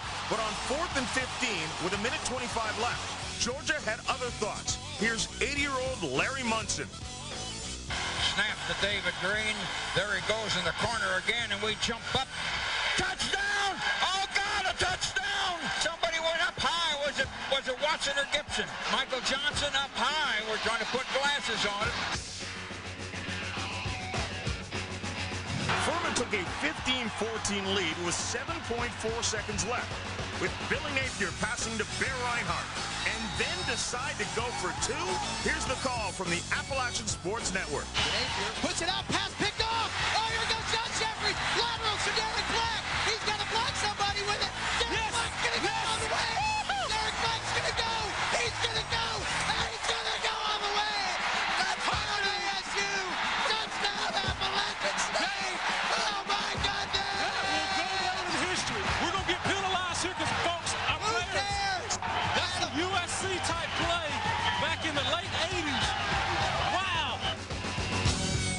Frank, Texas leads the Aggies 23-7. Welcome back, everybody. Tim Brand along with Ed Cunningham. Interesting first half, and it wasn't a 23-7 first half. Those 4 turnovers costly. Well, Texas didn't take advantage of the turnovers, only 9 points on those. Chris Sims was great, though, with 2 touchdown passes. Derek Johnson got it started, a little hobble by the hamstring. Big hit by Cedric Griffin, knocks the ball loose from Derek Farmer. And then it's a defensive back trying to play kick return, getting a little sloppy with the ball. And then Dakari Pearson, one-handed grab. Give a little credit to Rod Babers, who over there knocking it away, but Dakari Pearson just made a sensational grab there at the end. And Dustin Long trying to make something happen. He's going to need to make something happen for A&M to get back in this ball game. R.C. Slocum, a 4-time Coach of the Year, now in his 14th year as head coach. Mack Brown in his 5th year at Texas. He's won 67 of his last 85 games. He's a perfect fit for Austin. Way back, and they'll bring it out to the 20. Vasher has no chance, so the touchback. Now let's take a look at the Pacific Life game summary. It's the stats and the turnovers you would think would be the story of why the score was 23-7, but not really. Only 9 points off of those turnovers for Texas, 3 Dusty Mangum field goals. But 168 passing yards, and Chris Sims started 0 for 3 and then went on a tear. And him and Roy Williams are really in sync today. Williams already with a 75-yard touchdown catch. You know, with all that speed Selden Young has, love to see him return one of those kicks, at least have a chance, an opportunity to bring one out of the end zone. First down, Texas. Let's go downstairs. Here's Sam Ryan. Sam? And Tim, I spoke with R.C. Slocum moments ago. He said the first half was very frustrating. He said it should be much closer, the score. They had 190 yards. Texas had 198 yards. But he said those 4 turnovers that you were talking about have been costly. They have to eliminate turnovers and continue to make big plays. Tim? Couldn't agree with him more. You're right. We just talked about that. R.C. Slocum taking a lot of heat College Station, Texas. And I want to tell you something. He's a quality coach. He's led the Aggies to 1 Big 12 title, 3 Southwest Conference crowns, 2 Big 12 South champions. He's everything college football should be. Get off his back. Second down, incomplete. It'll bring up 3rd down, and this could be a good stop for A&M to start this half. This is from about the first quarter. Early in the first quarter, the first pass that Chris has thrown that was really off the mark. I mean, not horribly off the mark. I'm splitting hairs here, as good as he played in that second quarter, but that one needs to be in near the body. 3rd down and 9. Sims out of the gun. Backside pressure, steps up. He's not going to get away. Terrific defensive start for the Aggies. Well, and even with all the injuries that we showed you earlier in the game, their entire secondary depleted. 6 of their top 8 defensive backs have spent time on the sidelines. 4 of them have never returned. The consistent thing that they've gotten all year is a great pass rush. And Gerard Penwright, that we talked about the open, he is such a diverse player, able to play on 2 feet, put his hand on the ground. He's a very explosive rush guy. Penwright leads the conference in sacks, so add another one. This is Johnson taking this punt at the 40. Good coverage by Texas. I mean, Michael Unger was all over him. A 42-yard punt, but only a 3-yard return. And Michael Unger, a walk-on, one of the special teams captains here. A senior play in his last game, and he's had a great career. 4 forced fumbles. He's recovered 4 of them. He plays that gunner. They list him as a wide receiver, but he's just a special teams guy. How important is it here for the A&M offense to get out of the blocks in a hurry and get some points? Oh, they have to get something going. I mean, this game in the second quarter started to look like a blowout. And Dustin Long threw the ball down the field efficiently. He just has to get rid of a couple of those interceptions, or otherwise he had a great first half. Farmer gets around the corner to the 46.5-yard line, tripped up by Rod Babers. And you can see why R.C. Slocum was upset about those turnovers. I mean, Dustin Long's playing a great game. He looks good in the pocket. You can take the one interception was just a great play by Rod Babers to be able to break up the, look like a touchdown to Bethel Johnson. But Dustin Long's doing his part. Now they just need to clean up those turnovers. Second down and 6. Big hole, look out, Farmer's loose. Inside the 30 to the 25-yard line goes Derek Farmer. He's been banged up, actually missed the Oklahoma State and Oklahoma games, but he's got 5 100-yard games, and that's a pickup of 29. Couple guys out front. You got your fullback leading all the way through is Keith Joseph. He gets a good block, and he's been running physical for a guy who's got a banged-up shoulder. Fumbled earlier in the game, and he's been taking the fight to Texas, and that looks like Dakari Pearson who's down for Texas.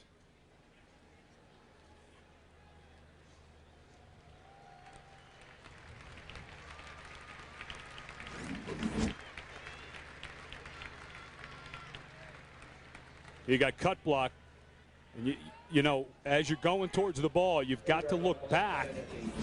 Even as you're looking towards the guy with the ball in his hands, you better peek. We all know what's been going on between Green Bay and Tampa Bay. You got to have your head on a swivel regardless of where the ball is. Somebody might get you. Long on first down. Audibilizes. Straight ahead they go, looking for a hole goes Weber. You know, we talked to R.C. Slocum yesterday at some length, and we asked him, for those of us outside the state of Texas, tell us about this rivalry. These towns in Texas really get into their high school football. The products of those teams and those programs are on each of these teams. Almost all of our players, almost all of their players are products of Texas high school football. Almost all of the fans in the stands will be from the state of Texas. And so, and the game's been going on for over 100 years. And that makes it special. Special indeed on 2nd and 7. Not much there. Inside the 20 goes Joe Weber. Boy, Derek Johnson's not 100% today. He plays that weak side linebacker, and he went to take on the blocker, and he just doesn't. Line up right up here to the outside. He wrong arms it, drops his inside, or excuse me, his outside shoulder trying to take on that cut block, but he's usually athletic enough to move around a block like that and make the play. I agree with you, but his penetration strung it out. 3rd down and 5. It's up to Long now to make a play. Throws. He's got it complete at Porter. Porter's down close to the goal line. They'll mark it at the 2. Gain of 11. Look at the hands of Porter as he comes in motion. He had that catch against Oklahoma in the back of the end zone in the huge upset a few weeks ago. And it won't get much talk about the catch of the year, but he catches that ball. I mean, he caught the very end of that football as it was going through, and he was awfully close to getting in for 6. You know, he reminds me, looking at him on tape this past week, reminds me of Jeremy Shockey.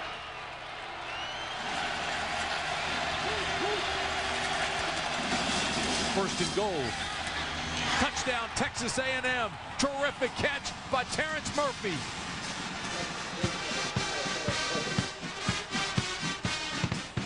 Four catches now for Murphy, and A&M scores right out of the gates. Down here at the bottom, just working one-on-one. The little fade stop. It looked like he was going to run a fade and then be very physical with his hands coming back.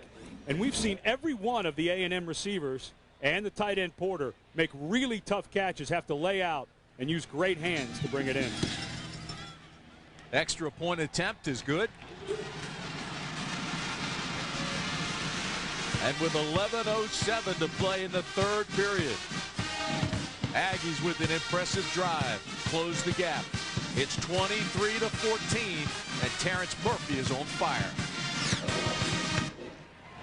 Texas A&M back for Texas, number 3, Sullivan Young. Look at Dustin Long taking a break. He's got pretty good numbers today. 12 for 15, 149 yards, 2 touchdowns.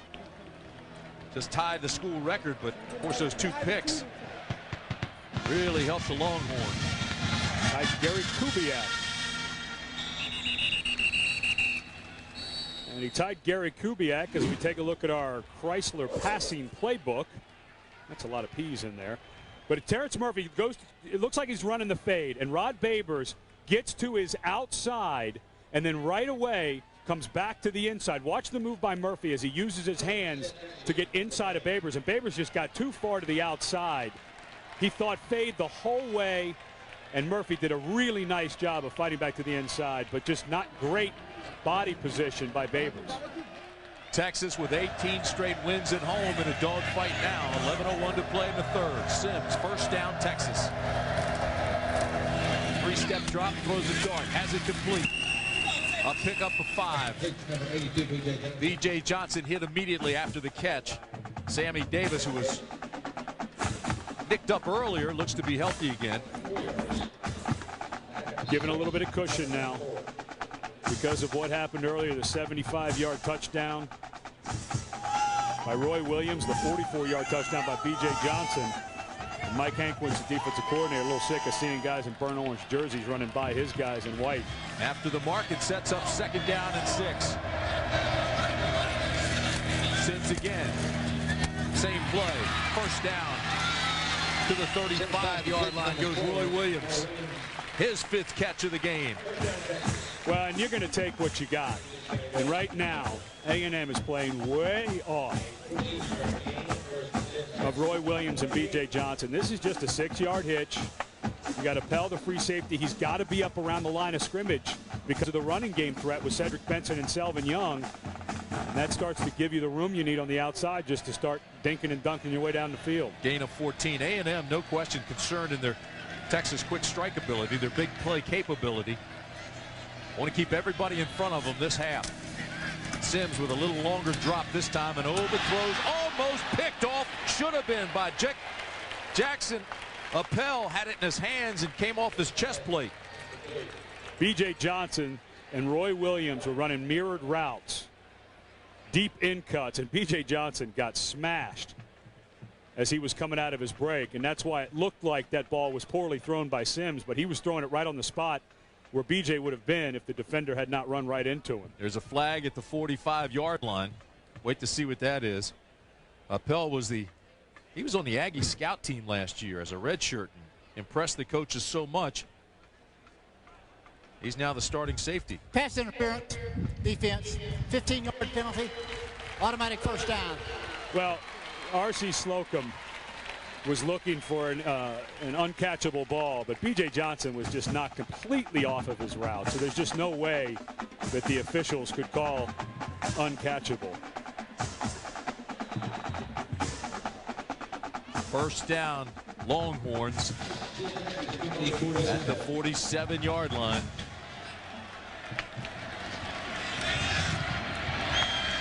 When the way Sims is playing, they've forgotten about the running game.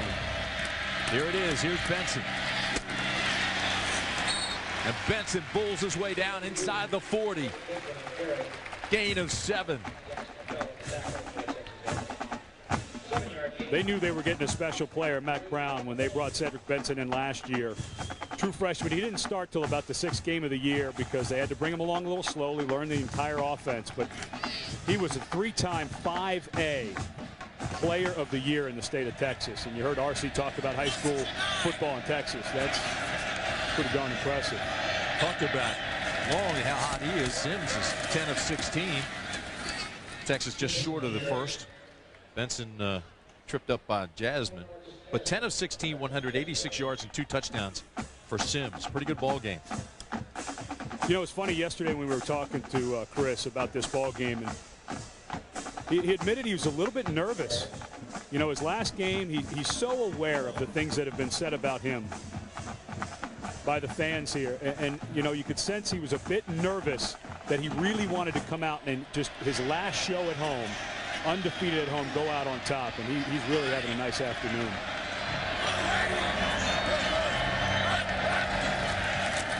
Three-step drop, really in a rhythm now.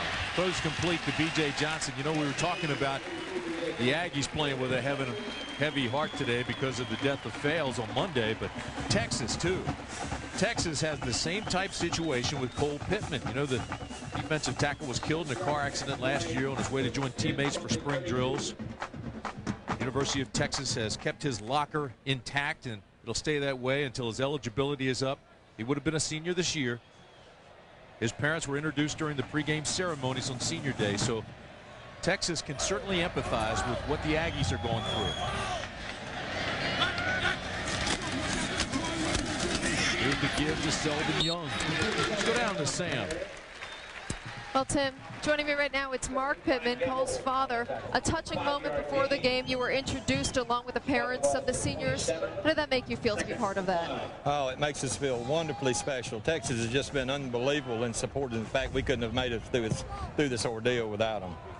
Talk about the Cole Pittman Memorial Fund and what this money is going towards. There were so many people that were touched by the death of this young man, and we've received thousands of letters and emails with building a field house to honor his name.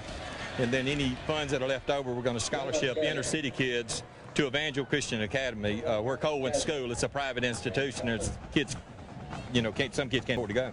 Now, A&M is dealing with an unfortunate tragedy of its own right now. I understand that you called Mr. and Mrs. Fales. What did you tell them, Mark? Absolutely. And I talked to the Fales family, and my heart just cries for them. It doesn't matter what the outcome today's game is. Everybody loses because it's a tragedy that's just unbelievable, and I hope the state of Texas supports the Fales family the way they have supported us. And I've talked to Mr. Fales, and I think we're probably going to meet after he's had a couple weeks, and we're going to meet halfway from Freeport and Dallas and have a chance to sit down and talk so I can help him deal with the way I dealt with it. Well, thank you, Mark. Thank you. Tim? All right, Sam. Heavy week in Texas. As you look at his brother Chase. Tell you this is another good stop here by the A&M defense, and it sets up another field goal attempt for Dusty Mangum. This will be a 43-yarder.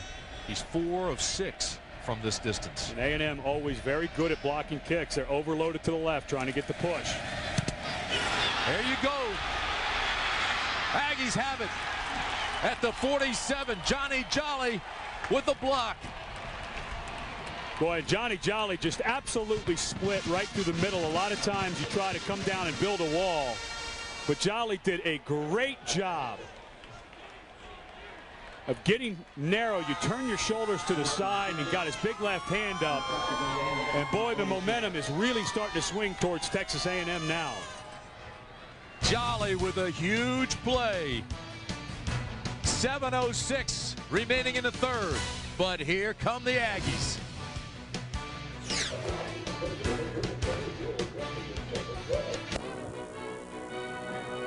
ABC Sports presentation of college football is brought to you by Chrysler. Drive equals love. The people of Allstate. You're in good hands with Allstate.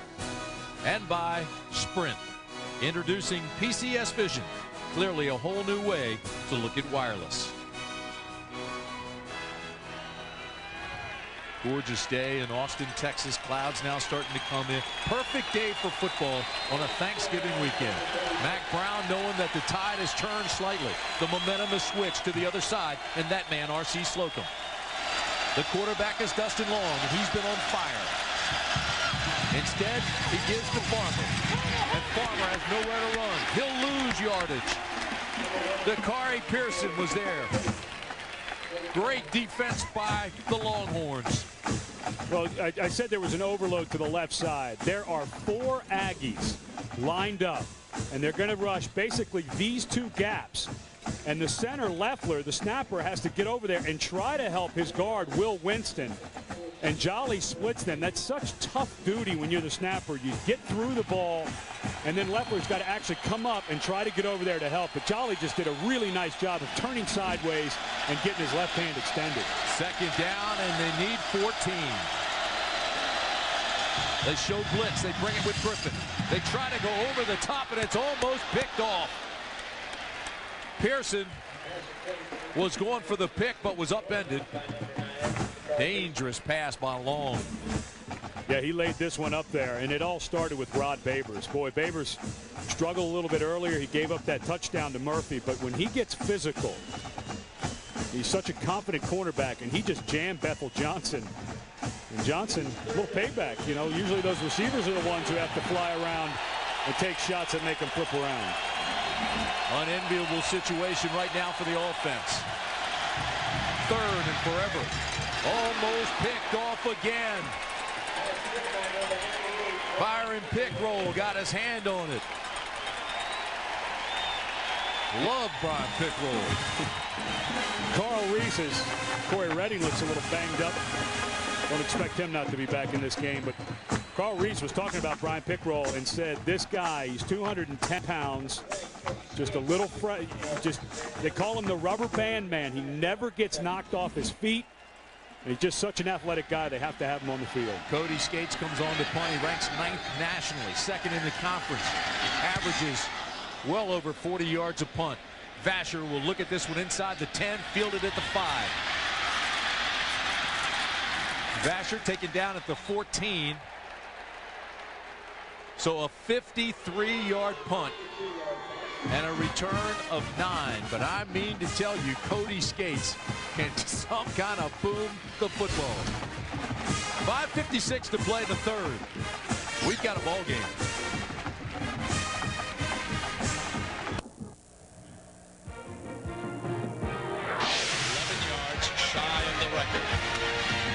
Breaks a hole. Williams, hello, record book.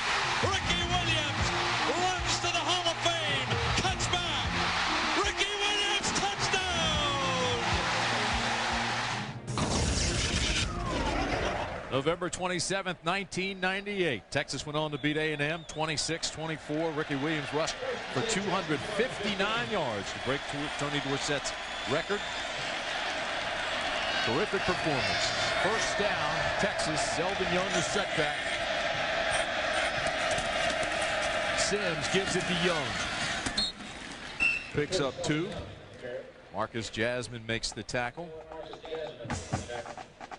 Jasmine, big guy, 317 pounds, out of New Orleans, Louisiana. A hole clogger.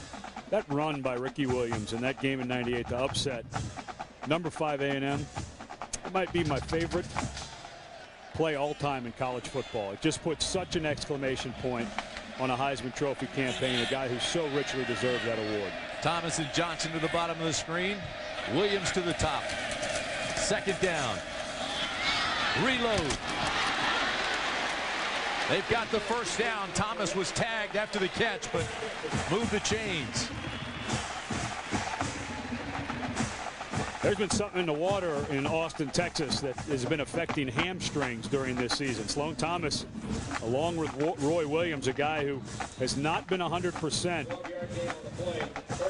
just sitting down on these routes, and with the space that Byron Jones and Sammy Davis in these corners are giving to these explosive wide receivers, Greg Davis is calling a very good game, being very patient.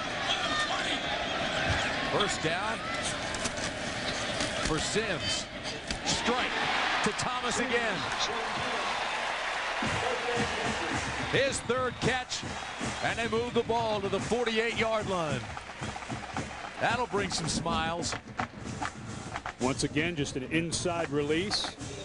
This time Sean Weston draws the tough duty. But I think an adjustment Mike Hankwitz has to do, they just have to start taking a risk, and I think they've got to bring that cushion that they're giving these receivers, start playing a little more to the inside, because right now they're stealing candy from these guys. Again, they fake the blitz. They throw to the outside. It's Thomas again. 3 in a row for Thomas. Not enough for the first. He'll be 2 yards short, but they continue to move effectively, and Thomas is the hot receiver. Let's go down to Sam. The guys joining me right now, straight from Hollywood, Matthew McConaughey, UT grad. Tell me about this rivalry, Aggies. This is a great one. Yeah, this is one of the oldest and best ones in college football. I don't remember the last one I missed, and usually it goes as it's going now. We're up by 9, third quarter, 4 minutes left. Looks like we got a good game going all the way through the fourth quarter, but we should finish strong here and get us a little W. More with Matthew in just a bit. Let's get the play, guys. Matthew doing a play-by-play. Second down and 2. Young picks up the first. Let's go back to Matthew. Matthew wants to do play-by-play. He was doing a little color down here also. Tell me a little bit about Thomas. What can you tell me about Thomas? No, he has that one thing that great receivers have. He loves the ball. He knows that the ball is his friend. He follows the ball all the way to his hands every time. He's not afraid to take a hit. He's not afraid to go over the middle, take a big hit. He loves the ball. Tell me about your new movie. What is it called? It's called How to Lose a Guy in 10 Days, myself and Kate Hudson. It's a romantic comedy, and it works. And if any of you guys out there are afraid of romantic comedies, don't be afraid of this one. I stand up for the guys in this one. You have a good time. Thank you, Matthew. All right. He looks dazed and confused. First down and 10, Texas. Aggie defense not dazed, confused on that play. David Ross takes him down rather rudely.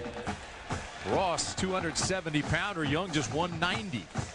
Well, and a flag. Yeah, it came down. It looked like Robbie Doan and Gerard Penwright were getting into it a little bit after the play. Maintain your composure. And the official on the far side came running in, making sure that it didn't get too heated.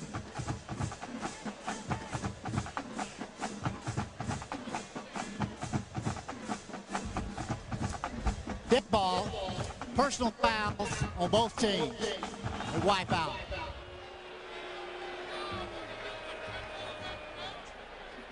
That won't make the coaches happy.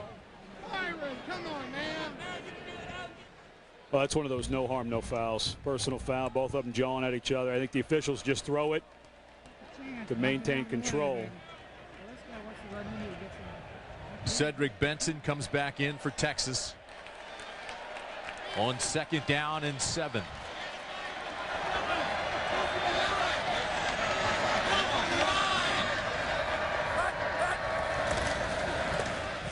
Benson taken down immediately by Randall Webb. Join ABC Sports tomorrow for outstanding regional action. At 1 Eastern, most of you will see Ken Dorsey lead the undefeated Hurricanes of Miami against Syracuse, or West Virginia against Pitt. Then at 8 Eastern, you'll see number 7 Notre Dame against number 6 USC in a game that is becoming huge. Florida State. Tomorrow on ABC Sports right here, the class of college football. They're going to have to run that to 34 games. They still have Virginia Tech December 7th. 3rd down and 10 for Sims. Did he pull it in? They say yes, he did. Inside the 30. Boy, Tony Jeffrey was bobbling it. Then evidently got possession before he went out. Jeffrey, a former high school quarterback, catches it not once, not twice, not the third time. Still fighting. Look at the body control. His foot was on the line from that angle. Now this will be a better angle to see. Still bobbling it. Man, that's close. Oh. Guy was on the line, though. The official side judge was on the line. Better view than we did.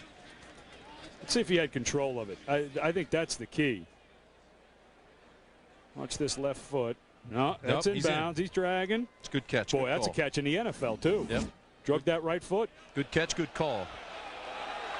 But that's short. That much short of a first. The crowd getting into it a little bit.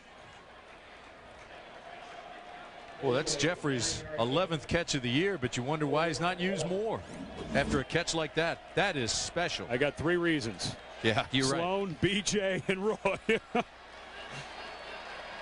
Now this is crowds screaming for Mac to go for it. He's not going to take much thinking here. Absolutely. Jeffrey, who returned a block punt last year against Texas A&M to get the start on the scoring. Texas had to take a timeout. Mac Brown's guys weren't ready. His field goal kicker, his punter, nobody was ready. Well, it looked like they weren't. It doesn't look like there was going to be any decision. It looked like they were going to go for it all the way. I don't know why there would be that much confusion. 2:04 to play in the third. You see the timeouts remaining. Well, you mentioned earlier R.C. Slocum, all the heat that he's been taking. Dennis Franchione has been mentioned, and a lot of people say that they've had discussions. You know, when you look at this and the people that R.C. Slocum is in the company of since 1990, I have no clue in the world how you could say R.C. Slocum, with all that he's been through, with all the injuries and everything this year, his job is in jeopardy. I think that's ridiculous. Well, the man can coach. 11 bowls in his 14 years. They're bowl eligible again. But beyond that, he's everything good in college football. That's a pretty good guy right there, too. Both of these men, they're close friends. One of the first guys that R.C. Slocum called when he found out that Brandon Fales had passed away was Mack Brown, so that Mack knew when he went to his press conference how to talk to the press. It was a very classy move on Coach Slocum's part. You'd be lucky to have your son play for either one of them. 4th down and short, the give, the hold. See you later. Cedric Benson, touchdown Texas, a flag down in the backfield. A&M offsides.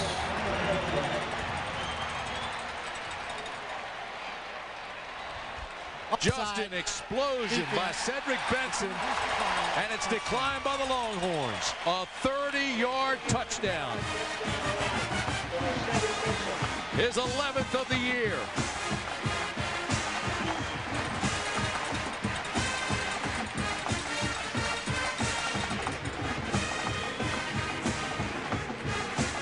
And the former Texas High School Player of the Year has excited this crowd.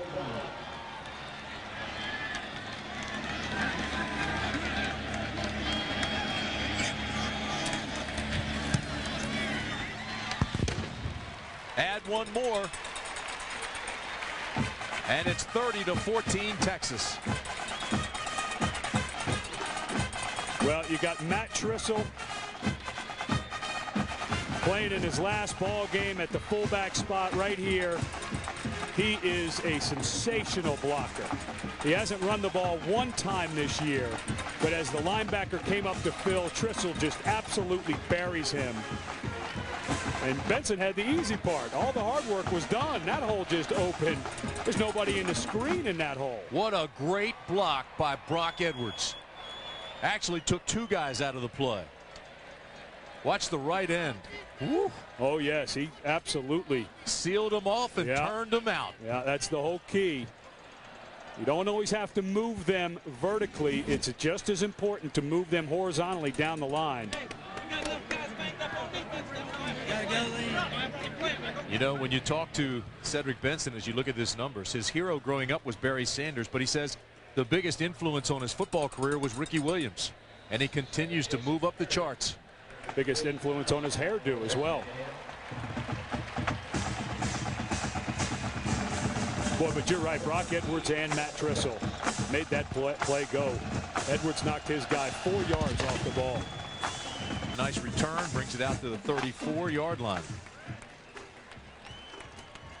Tomorrow, Tiger Woods, Phil Mickelson, Marco Mira, and Fred Couples compete for $1 million in a Thanksgiving weekend classic. The ConAgra Food Skins game. Tomorrow at 4:30 Eastern, 1:30 Pacific, right here on ABC. Did you say $1 million? Sir. That Skins game just keeps growing and growing. The way you play, I wish that's what we played for. 50 cents, I need 5 strokes a side. Well, the Aggies have to get something going in a hurry. They're being left behind. Here's Weber. Speaking about being left behind, he loses yardage. Michael Huff, the safety, came at, I mean, just like a shot up to make the tackle. Well, this defense, one of the top defenses in the nation last year, one of the top defenses in the nation this year, and it is downright scary. I mean, they lose Corey Redding, and they lose Rod Babers. But other than that, well, this defense, most of this defense, first and second string, returns next year. This defense has posted 3 shutouts this year. Only team to do that in college football Division I-A. Here's the pass to Murphy, and that's complete. First down, his 5th catch. Really been the hot receiver today.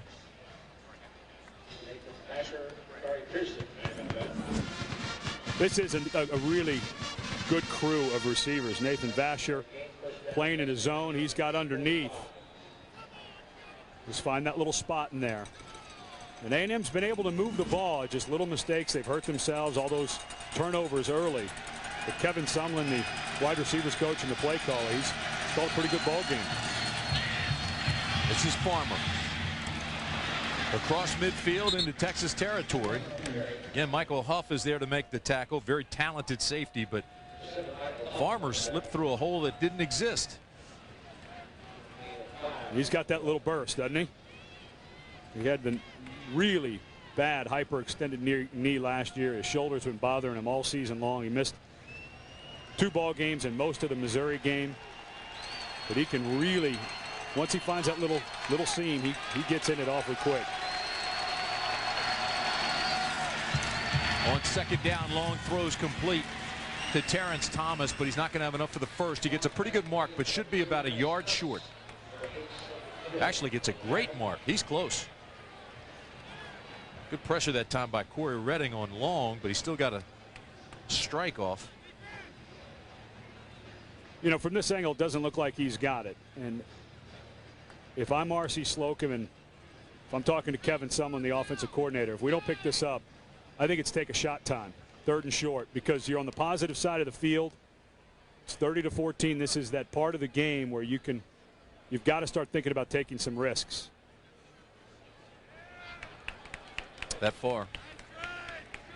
You know, you can pack everybody in, and they have a weapon in Greg Porter, their tight end, to pack everybody in, then slip him out late and see if you can't find him down the seam. I think this might be a good time in the game to go ahead and take a big risk, and it is a big risk, because if you don't get it, then you've got 4th down right around midfield.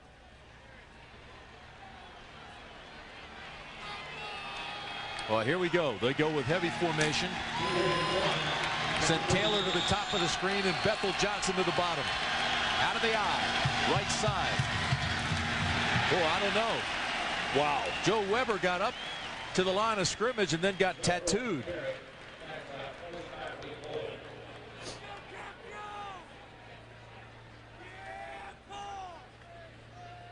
Boy, he did get nailed, didn't he? He had that forward momentum, and then it just came to a dead stop. I've always been a believer when the ball is that close to the goal line or to a first down, don't Straight ever ahead. take it backwards. Yep. Don't go lateral. Quarterback Absolutely. sneaks straight ahead. Or a fullback dive. Don't try to do anything laterally. Didn't gain an inch. You know what? I got to go if I'm R.C. Slocum. I don't want to punt the ball away to Texas because of what they've been doing offensively. And as hot as Sims is, just pound it straight ahead, just like you said. Get the fullback going, maybe a quarterback sneak or something. But well, and the quarterback has that ability to go to the right cheek or the left cheek off that center, wherever there's a little gap. The quarterback cheek.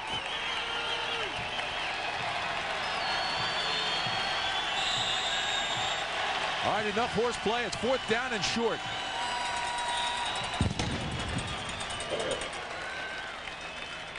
The end of the 3rd period. Our presentation of college football will continue after this message and a word from our ABC stations. You're watching ABC Sports, deep in the heart of Texas.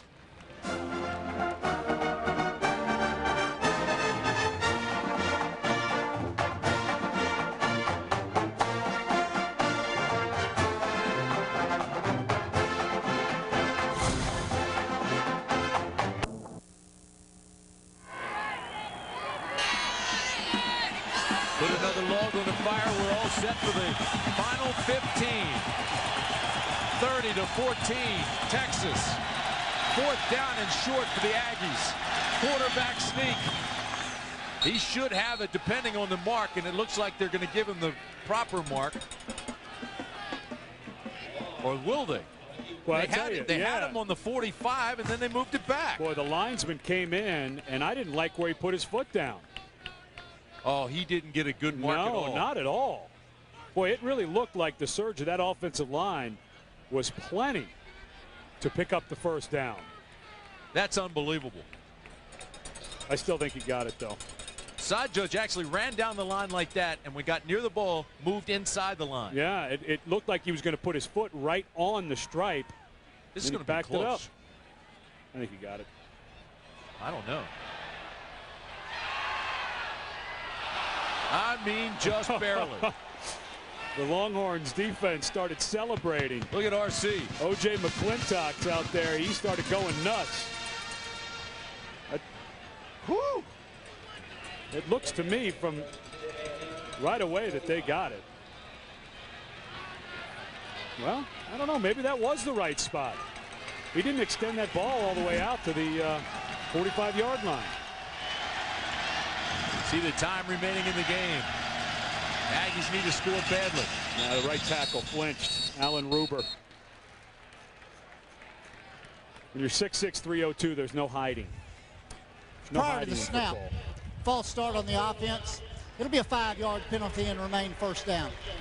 With the 4 turnovers combined with the penalties, it has really slowed this offense down. In the last 8 games, Texas A&M had really caught fire, averaging 34 points a game, but this kind of thing today has kept them to 14. Well, he did the Texas one-step. Ruber just dropped that right foot back in anticipation of the snap count, trying to get out of his stance. The pass block and got nabbed. Problem was the music hadn't started. First down, A&M. Long loses the ball. Texas has it. Trifecta for Corey Redding. Sack, strip, and fumble recovery. He's the defensive leader and the senior who heads up that big D.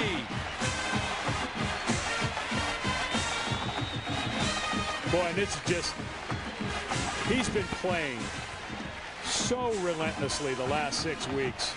Drops his inside shoulder, Taylor Whitley, and you always go with the outside arm. When you're a defensive lineman, you don't reach with the inside arm. You reach over the top with the outside arm, extend, slap at the ball, and then, hey, look at that. Early Christmas present for me. Great play by Redding.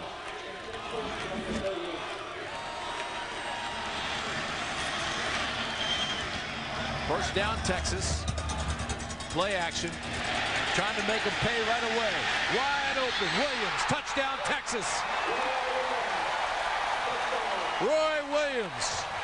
38-yard strike. His second touchdown of the afternoon.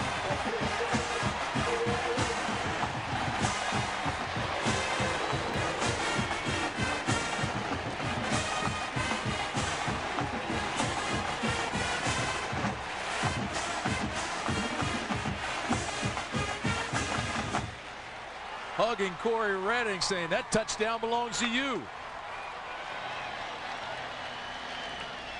Well, I understand why Mack Brown's going for 2 with the number, but at this point in the game, I think maybe you just kick the extra point. The chart, the 2-point chart tells you at this point you want to be up 38-14, but I still think you just let Dusty Mangum kick it. Benson in motion. Sims looks underneath. Incomplete. Sims 16 for 23, 278 yards and 3 touchdowns. Told us last night his best games have been against Texas A&M. He's not a Texan by birth, but I'll tell you this, he understands the rivalry. Right now he's leading the Longhorns to the promised land.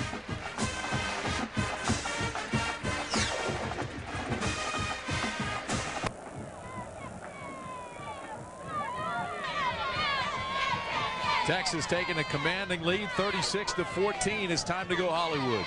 Who said actors aren't smart? Go hang out with the cheerleaders.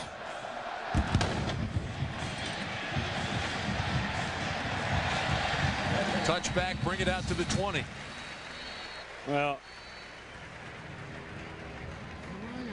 new school record for Roy Williams. Single season receiving touchdowns. Past Herky Walls from the early 80s. And him and Chris Sims have made it look easy today. Sammy Davis squatting in zone coverage, passes off, expecting help from his safety, Jackson Appel. And Roy Williams runs right by him. And the reason that Appel was up near the line of scrimmage, he got sucked in on a play fake and never got back into his coverage. It's like going bear hunting with a stick. First down, Aggies. Intercepted. Michael Huff. See you later.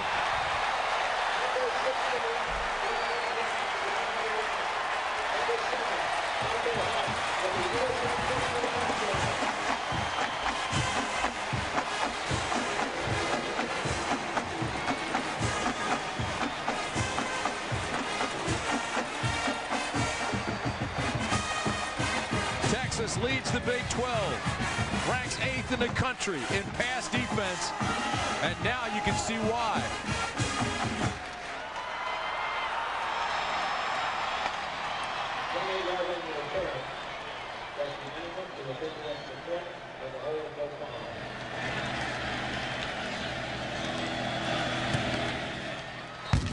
Extra point is good.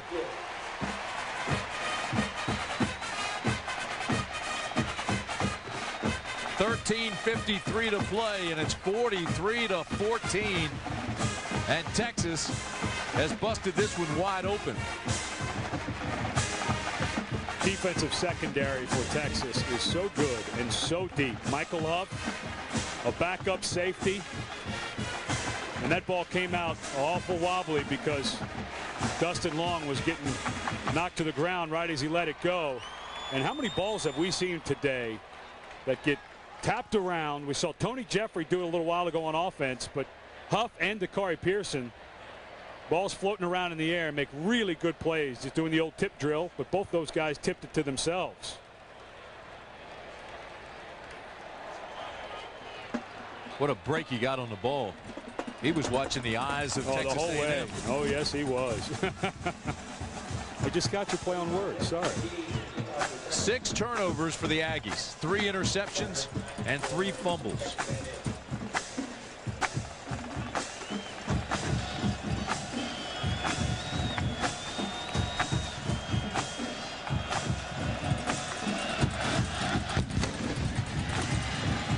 Another deep kick that will go out of the end zone for a touchback. They'll bring it into the 20. At the conclusion of today's game, we will select a Chevrolet Player of the Game, as we always do. Chevrolet will make a $1,000 contribution to each university's general scholarship fund. I mean this in a positive way. Texas carries itself boldly, self-assuredly, almost brash and cocky. They know they're Texas. They know they're tough. And today, just making Texas A&M pay.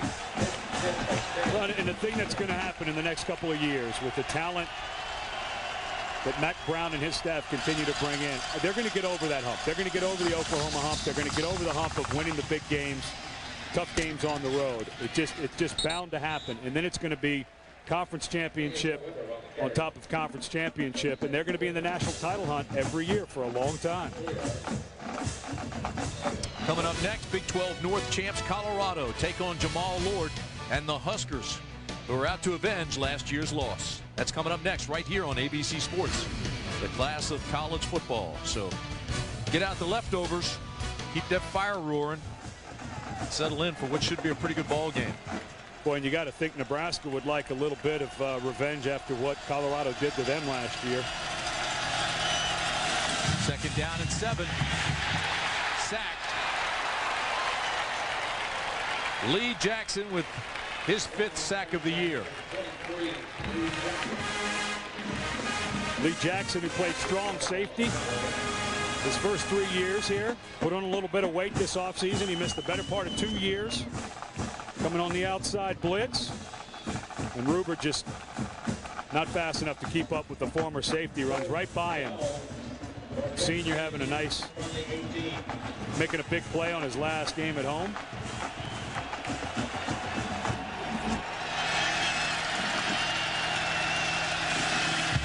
Coming with the blitz, throwing up top and out of bounds.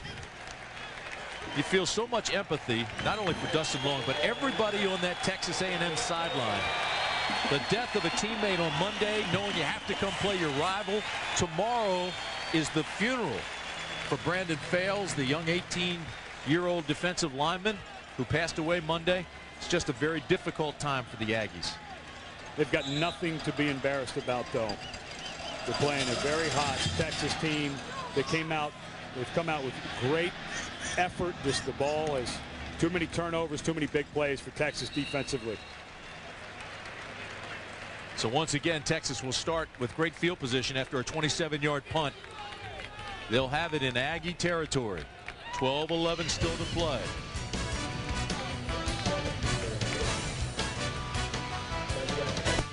John Saunders back in New York with the Coors Light update. LSU and Arkansas. Winner of this game is going to the SEC championship game. Skylar Green takes a pass from Marcus Randall and takes it 67 yards for the touchdown. The winner gets Georgia. 7-0 is the lead. Tim. Lazy on us.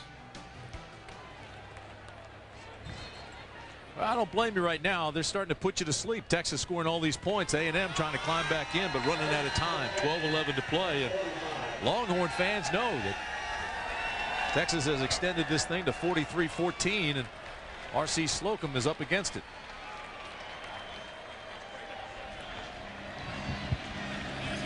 Short field for Sims once again. First down at the 45. Cedric Benson off the right side picks up a yard. 32 Cedric Benson on the carry.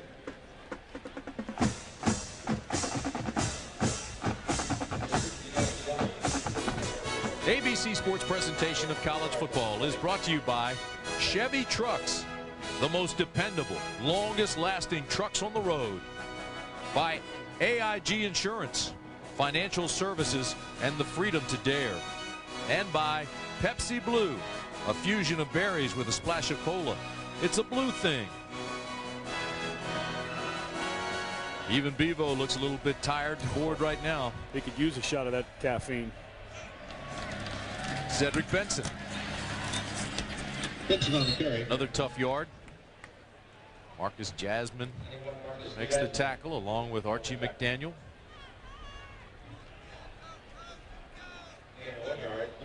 Boy, Chris Sims has really been efficient with the ball today, and you look how he's distributed the ball around. Really not a whole lot of stuff open back deep for Chris Sims because of the way Texas A&M has been playing. So what he's been doing is coming right through here, and those two touchdowns on the slant and then the drag, 16 of 23, 278 yards and 3 touchdowns. He's been great since a slow start. Third down for Sims. He rolls for time, throws, incomplete. Well, a lot of action on that play. And yeah, and Sloan Thomas took a shot to his elbow as Sammy Davis converged on him. Boy, there was pressure in the backfield. Then watching the DBs and the receivers get tied up together. Looked like he took a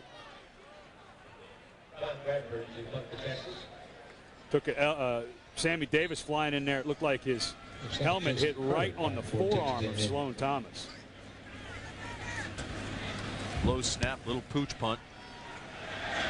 Jason Carter tells everybody to get away from this one, and it rolls inside the 5. Touchback. Yeah, it broke the Bring it out to the 20. It's our guy Michael Unger trying to make a play. Crowd wasn't happy about that. A 41-yard punt. They thought he had saved it and downed it inside the 1.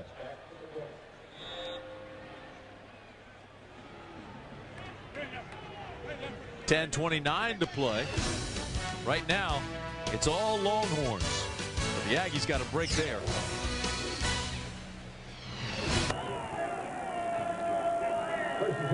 Great day for the seniors. 15 seniors are the most successful group of Aggies since the Stat Win Group, 1998, which won the Big 12 crown.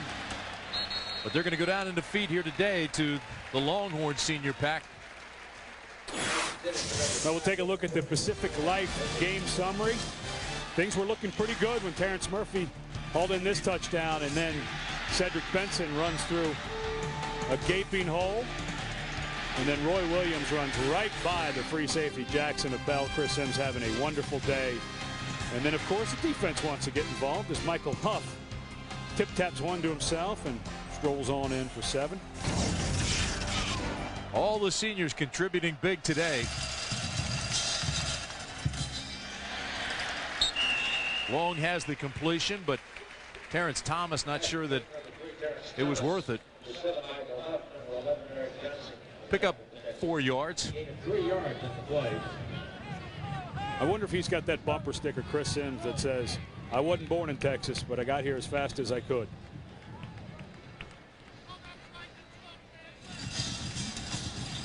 Only 3 of 9 on third down conversions today. 3rd down and 7 for A&M.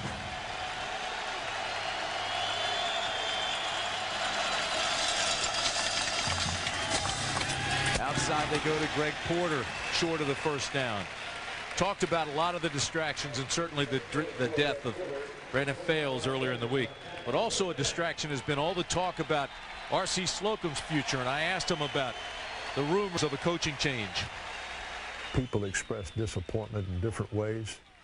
Nowadays with the internet, the chat rooms, and those type of mediums, it's very easy for people to vent their frustrations in ways that aren't always supportive or positive. Coaches know how that works, and in this business, if you listen to everything that's said about you, you'd be a miserable person, and you'd certainly be in the wrong business. Vasher on the return of a punt just adds to the aggravation and speculation. A 60-yard punt return for a touchdown, and it doesn't get better for R.C. Slocum.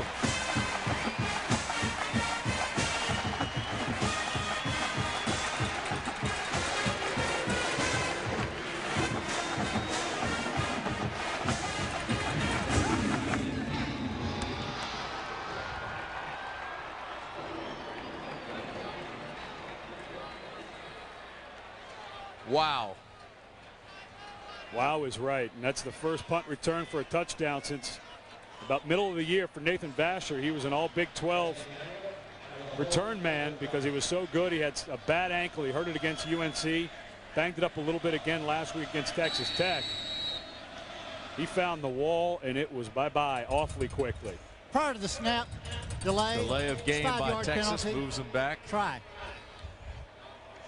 That's one thing that has improved drastically for Mack Brown and his staff in the last 3 years is their special teams, and a lot of it has to do with big explosive plays like that. He has regular players on his defense and offense, guys who start, who now request to be a part of special teams because of big plays like that and the excitement that they bring. Boy, he is just automatic with PATs. Hasn't missed one this year.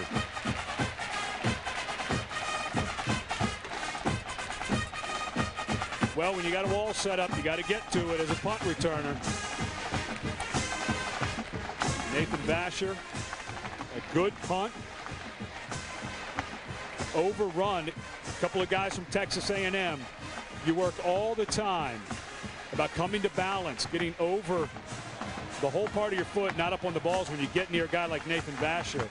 And he made a couple of guys missed early. Brian Singleton runs right by him, and there is the wall completely set up, and he gets a couple of nice blocks, one by Richard Hightower. Looked like a knockout block. And once you get to that wall, you got guys out in front of you, including Bo Trawhound, who's a holder, special teams ace.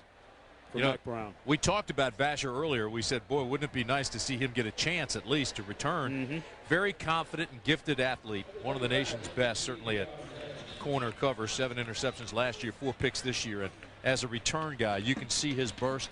You can see the speed that he possesses. He had 7 interceptions last year playing that free safety spot. And then when Quentin Jammer left to go into the NFL, Vasher went back to his more normal spot of corner. But Carl Reese, the defensive coordinator, always likes to have what he calls 4 corners in his secondary at all times. Jason Carter decides to down it. He'll bring it out to the 20.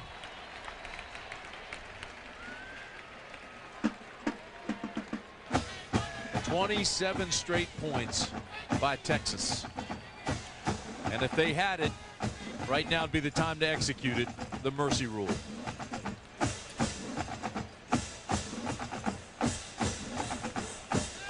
You know that the University of Texas is undefeated when they outscore their opponents? And you were an academic All-American. Oh, I figured that one out all by myself. Oh, my. Farmer still trying. Oh, he is tagged at the end of the run. Well, now you can start getting these guys in that don't get to play a whole lot. And that's Kendall Briles in there. Freshman out of Lubbock, Texas. His father Art actually coaches at Texas Tech. He's going to lay the wood to somebody when he gets a chance. Farmers run so hard today. But watch this right at the end.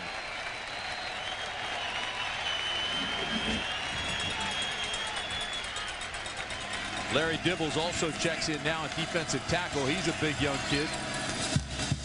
Second down for Dustin Long. Looking deep, throws.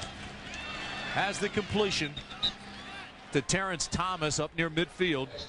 So that's a first down and a pickup of 22. You know, both of these schools are going to have great competition at the quarterback spot come spring ball. With the graduation of Chris Sims, you're going to have Vincent Young, a highly touted recruit out of Houston, Texas, who's redshirting this year, battling Chance Mock, who I think has a real bright future. And Dustin Long's going to have great competition with Reggie McNeil, who unfortunately suffered that ankle sprain last week against Missouri. We would have seen him in the starting role today. Well, it's interesting the way this thing started. As Farmer has a big hole and busted out across the 40 for the first. But Texas A&M started the year with 27-year-old Mark Ferris as the quarterback.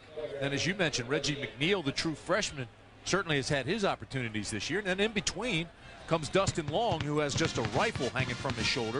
And he's only a sophomore. His first career start was September 21st against Virginia Tech. And then he went and set that school record against Kansas. And 399 yards and the 7 touchdowns he had against Texas Tech, both school records. And you know, through all of this, Mark Ferris has been an unbelievable teammate. Both of these young quarterbacks talked about Ferris being like an uncle. He's just constantly helping them with their reads and figuring out this offense. He's been fantastic through a very difficult senior year.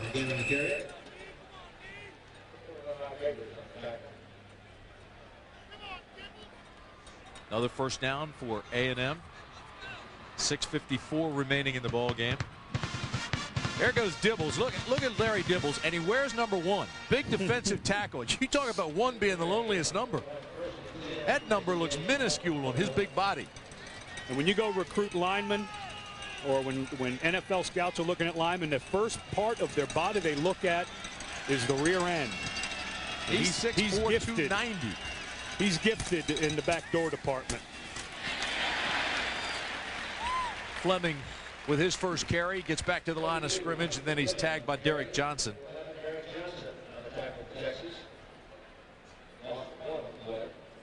Very unusual to see a defensive tackle wearing number 1. He better play well when he gets his chance to be a regular down guy. He better bring it pretty strong if you're going to be drawing that much attention to yourself. This game played for so many years on Thanksgiving Day and recent years on Thanksgiving Friday, but truly one of the great traditions in college football. A&M and Texas. Here goes Dustin Long now. Oh, inside the 15. Oh, he got stung by Reed Boyd. Boyd, a 6'3", 235-pound junior. You know, Boyd was the backup linebacker to D.D. Lewis. Now he's the man. And Dustin Long's punch drunk right now. He's leaning over. Watch his shot right to the side of his head from Boyd. Spun him around, actually hit him right up around the shoulder. But boy, Dustin Long, he's a little gimpy right now.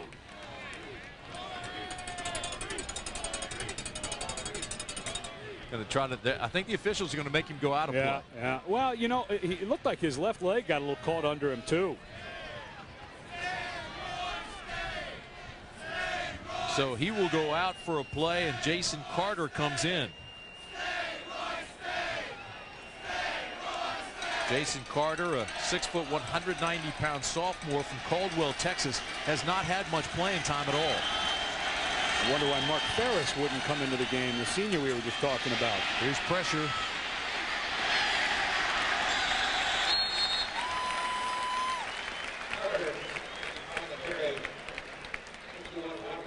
They've lost a yard. I know you want to get some young guys some playing time, but a guy like Mark Ferris, who has been so good for your program, threw for over 2,500 yards as a sophomore, set the all-time single-season record for A&M. And Dustin looks awfully banged up.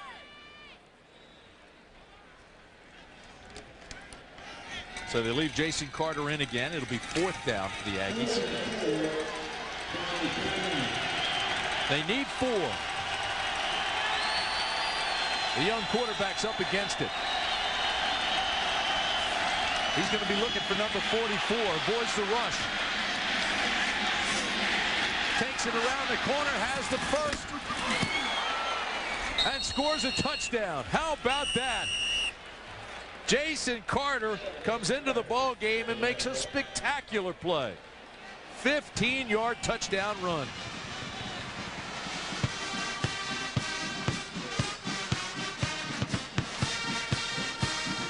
RC trying to get him back on the field for 2.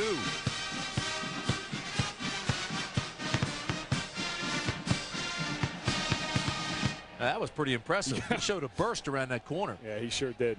And then a great effort to go over the top into the end zone. Well, no wonder they had him in the game. I was thinking Ferris would come in the senior, but obviously Carter has just a little bit of athletic ability.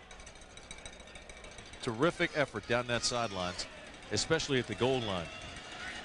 He's young. Got a spring in those legs and a healthy body. Fleming's the setback going for the 2-point conversion. Carter throws to the corner and incomplete. Well, that's a tough throw to have a guy who's been standing on the sideline, barely played at all this year. You've got to make the perfect fade throw out of. With his athletic ability, moved him out of the pocket. But what a great effort by the youngster to get around the corner first, stay inbound second, and then leap for the touchdown third.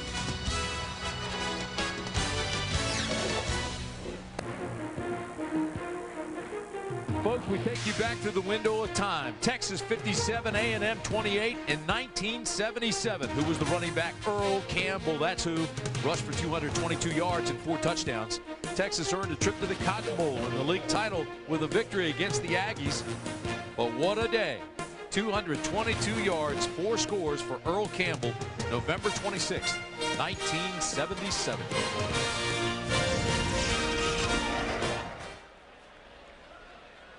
4:13 remaining in a ball game that is similar here. Timeout. The Horns lead 50-20 over the Aggies. Well, and A&M came out with their onside kick alignment, and Texas didn't have its hands group in. So Max Brown has to call a timeout to get the right folks in. Strange game in that the Aggies really played well, straight up with Texas in the first half. But the turnovers were costly, and Texas turned them into points. Second half, though, talent has really taken over for the Longhorns. Well, and when you let Chris Sims get into a rhythm like he did midway through that second quarter, you are in trouble. And every team that's ever had success against Sims has gotten him off his rhythm, and he's been really able to set his feet and throw today. The party has begun in Austin, and you can bet 6th Street will be hopping tonight. Chris Sims and the Aggies still hoping for an at-large berth to the BCS. The teams that are being considered for that at-large, by the way, and there are 2 at-large positions: Iowa, Kansas State, Notre Dame, and Texas. Yeah, I don't think they have much of a shot. I mean, I know they're in the mix, but you got to assume Notre Dame gets one, Iowa gets one to the Rose Bowl. And we were talking earlier, USC sitting out there as a two-loss team, playing as good as anybody in the country. Let's take you to New York. John Saunders. John. All right, guys, coming up, let's remind you at 3:30 Eastern Time, Gary Barnett 1-2 against Nebraska, but he's never won there. It's been 12 years since Colorado won in Lincoln. As for the Cornhuskers, just trying to finish on a high note and a very disappointing season for Frank Solich. It's coming up at 3:30. All right, John, thanks. Here we have 4:08 remaining in the ball game. The Longhorns with the football and the score in their favor. Cedric Benson busted big out to the 34-yard line, close to a first, yard short. It'll bring up 2nd down and 1. Let's go down to Sam. Well, Tim, you've been talking about the seniors. Well, to the seniors today marks the end of the road for several Longhorn players. For the 24 seniors, this is their last home game with Texas football. Now, prior to the game, the school honored its senior players along with their families. They were introduced before the crowd. Just one of the many memories the seniors will take with them. Chris Sims me one of his most exciting memories was his freshman year. He got to make his first career start against Texas A&M at College Station. 4 years later, his last start at home, A&M again. Whistle stops play, and Sam, as you're giving that report, fairly emotional as the crowd takes to its feet and gives a great round of applause to Chris Sims as he comes out. It'll be a 5-yard Final penalty game and here in remain this second stadium. down. 25-6 as a starter now. He was the high school player of the year. As a sophomore, he led the conference in passing efficiency. As a junior, he threw 22 touchdowns and ran for 6. And now he ranks first here at Texas in career completion percentage, most accurate passer to ever play at the University of Texas. And by all rights should be a redshirt junior this year. Sam mentioned that he made that start against Texas A&M back in 1999. The only reason he had to play was the backup quarterback that year behind Major Applewhite was a minor league baseball player and decided to pack his bags and go try his chances in the farm system. And Sims came here expecting the red shirt and was never able to do that. You know, it was pretty interesting. They asked him how he wanted to be remembered. He deviated from football and just said, I want to be remembered as a nice guy, a guy who kept things in perspective. So much has been written about his shortcomings in some big games, and the team hasn't always played great, but let me tell you, there's no better guy than Chris Sims, especially as a teammate. Time permitting, stay tuned for the Thrifty Car Rental postgame report. John and Terry will have scores and highlights from around the country. Two of the hardest working guys in showbiz. Selvin Young, the ball carrier. You know, his dad went through a similar situation. Phil Sims, of course, battled Scott Bruner and Jeff Hostetler. And Chris here at Texas had to Major Applewhite all the way through. Still perhaps the most popular guy here is Major Applewhite. Well, you go back to last year when everybody was saying Applewhite should be the starter, and Major played so well when he came in, but a lot of people didn't realize how bad Major Applewhite's knees were after all of those surgeries and everything else. I doubt Major Applewhite would have been able to make it through an entire year. That's one of the biggest reasons that he decided to leave New England before training camp, trying to make the NFL, is because of his health. Just melting the clock now and having fun doing it. 1:45 to play.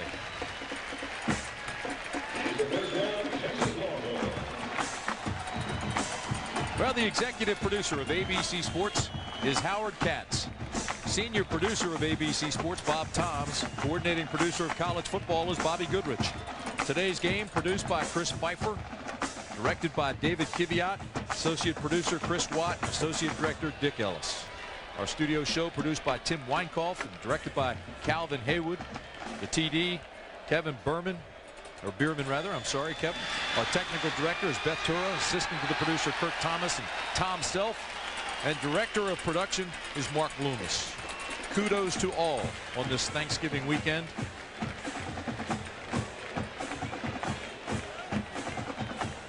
Well, you could sense Chris Sims' nervousness yesterday when we talked to him about wanting to go out on top. And the talk around town this week has been, we've been hard on Sims for a long time. Let's be supportive of him today, and he gave them a lot to support. Texas Longhorns will go to 10-2, 6-2 in the conference. Put themselves in position not only to win the conference, but also to put themselves in the national title picture. And then we're upset by Texas Tech in a shootout.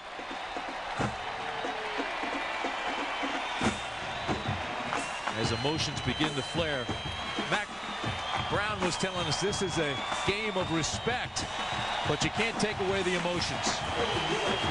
Final 13 seconds ticking away. And Chris Sims going right to R.C. Slocum. Slocum in the past has been so supportive of Sims and called him several times and told him hang in there at all costs. That's it. Texas wins it 50-20. Today's Chevrolet players of the game. Chris Sims, spectacular day. 16-24, 3 touchdowns. Gerard Penwright, 3 tackles and 2 sacks for A&M. In recognition of their efforts, Chevrolet will make a $1,000 contribution to each university's general scholarship fund. Well, they call it a backyard brawl, but it's more like a protection of pride and a soul-searching spirit. This game is special. Everybody in Texas understands it. They love it. And the Longhorns walk away with a big win today, 50-20 over the Aggies.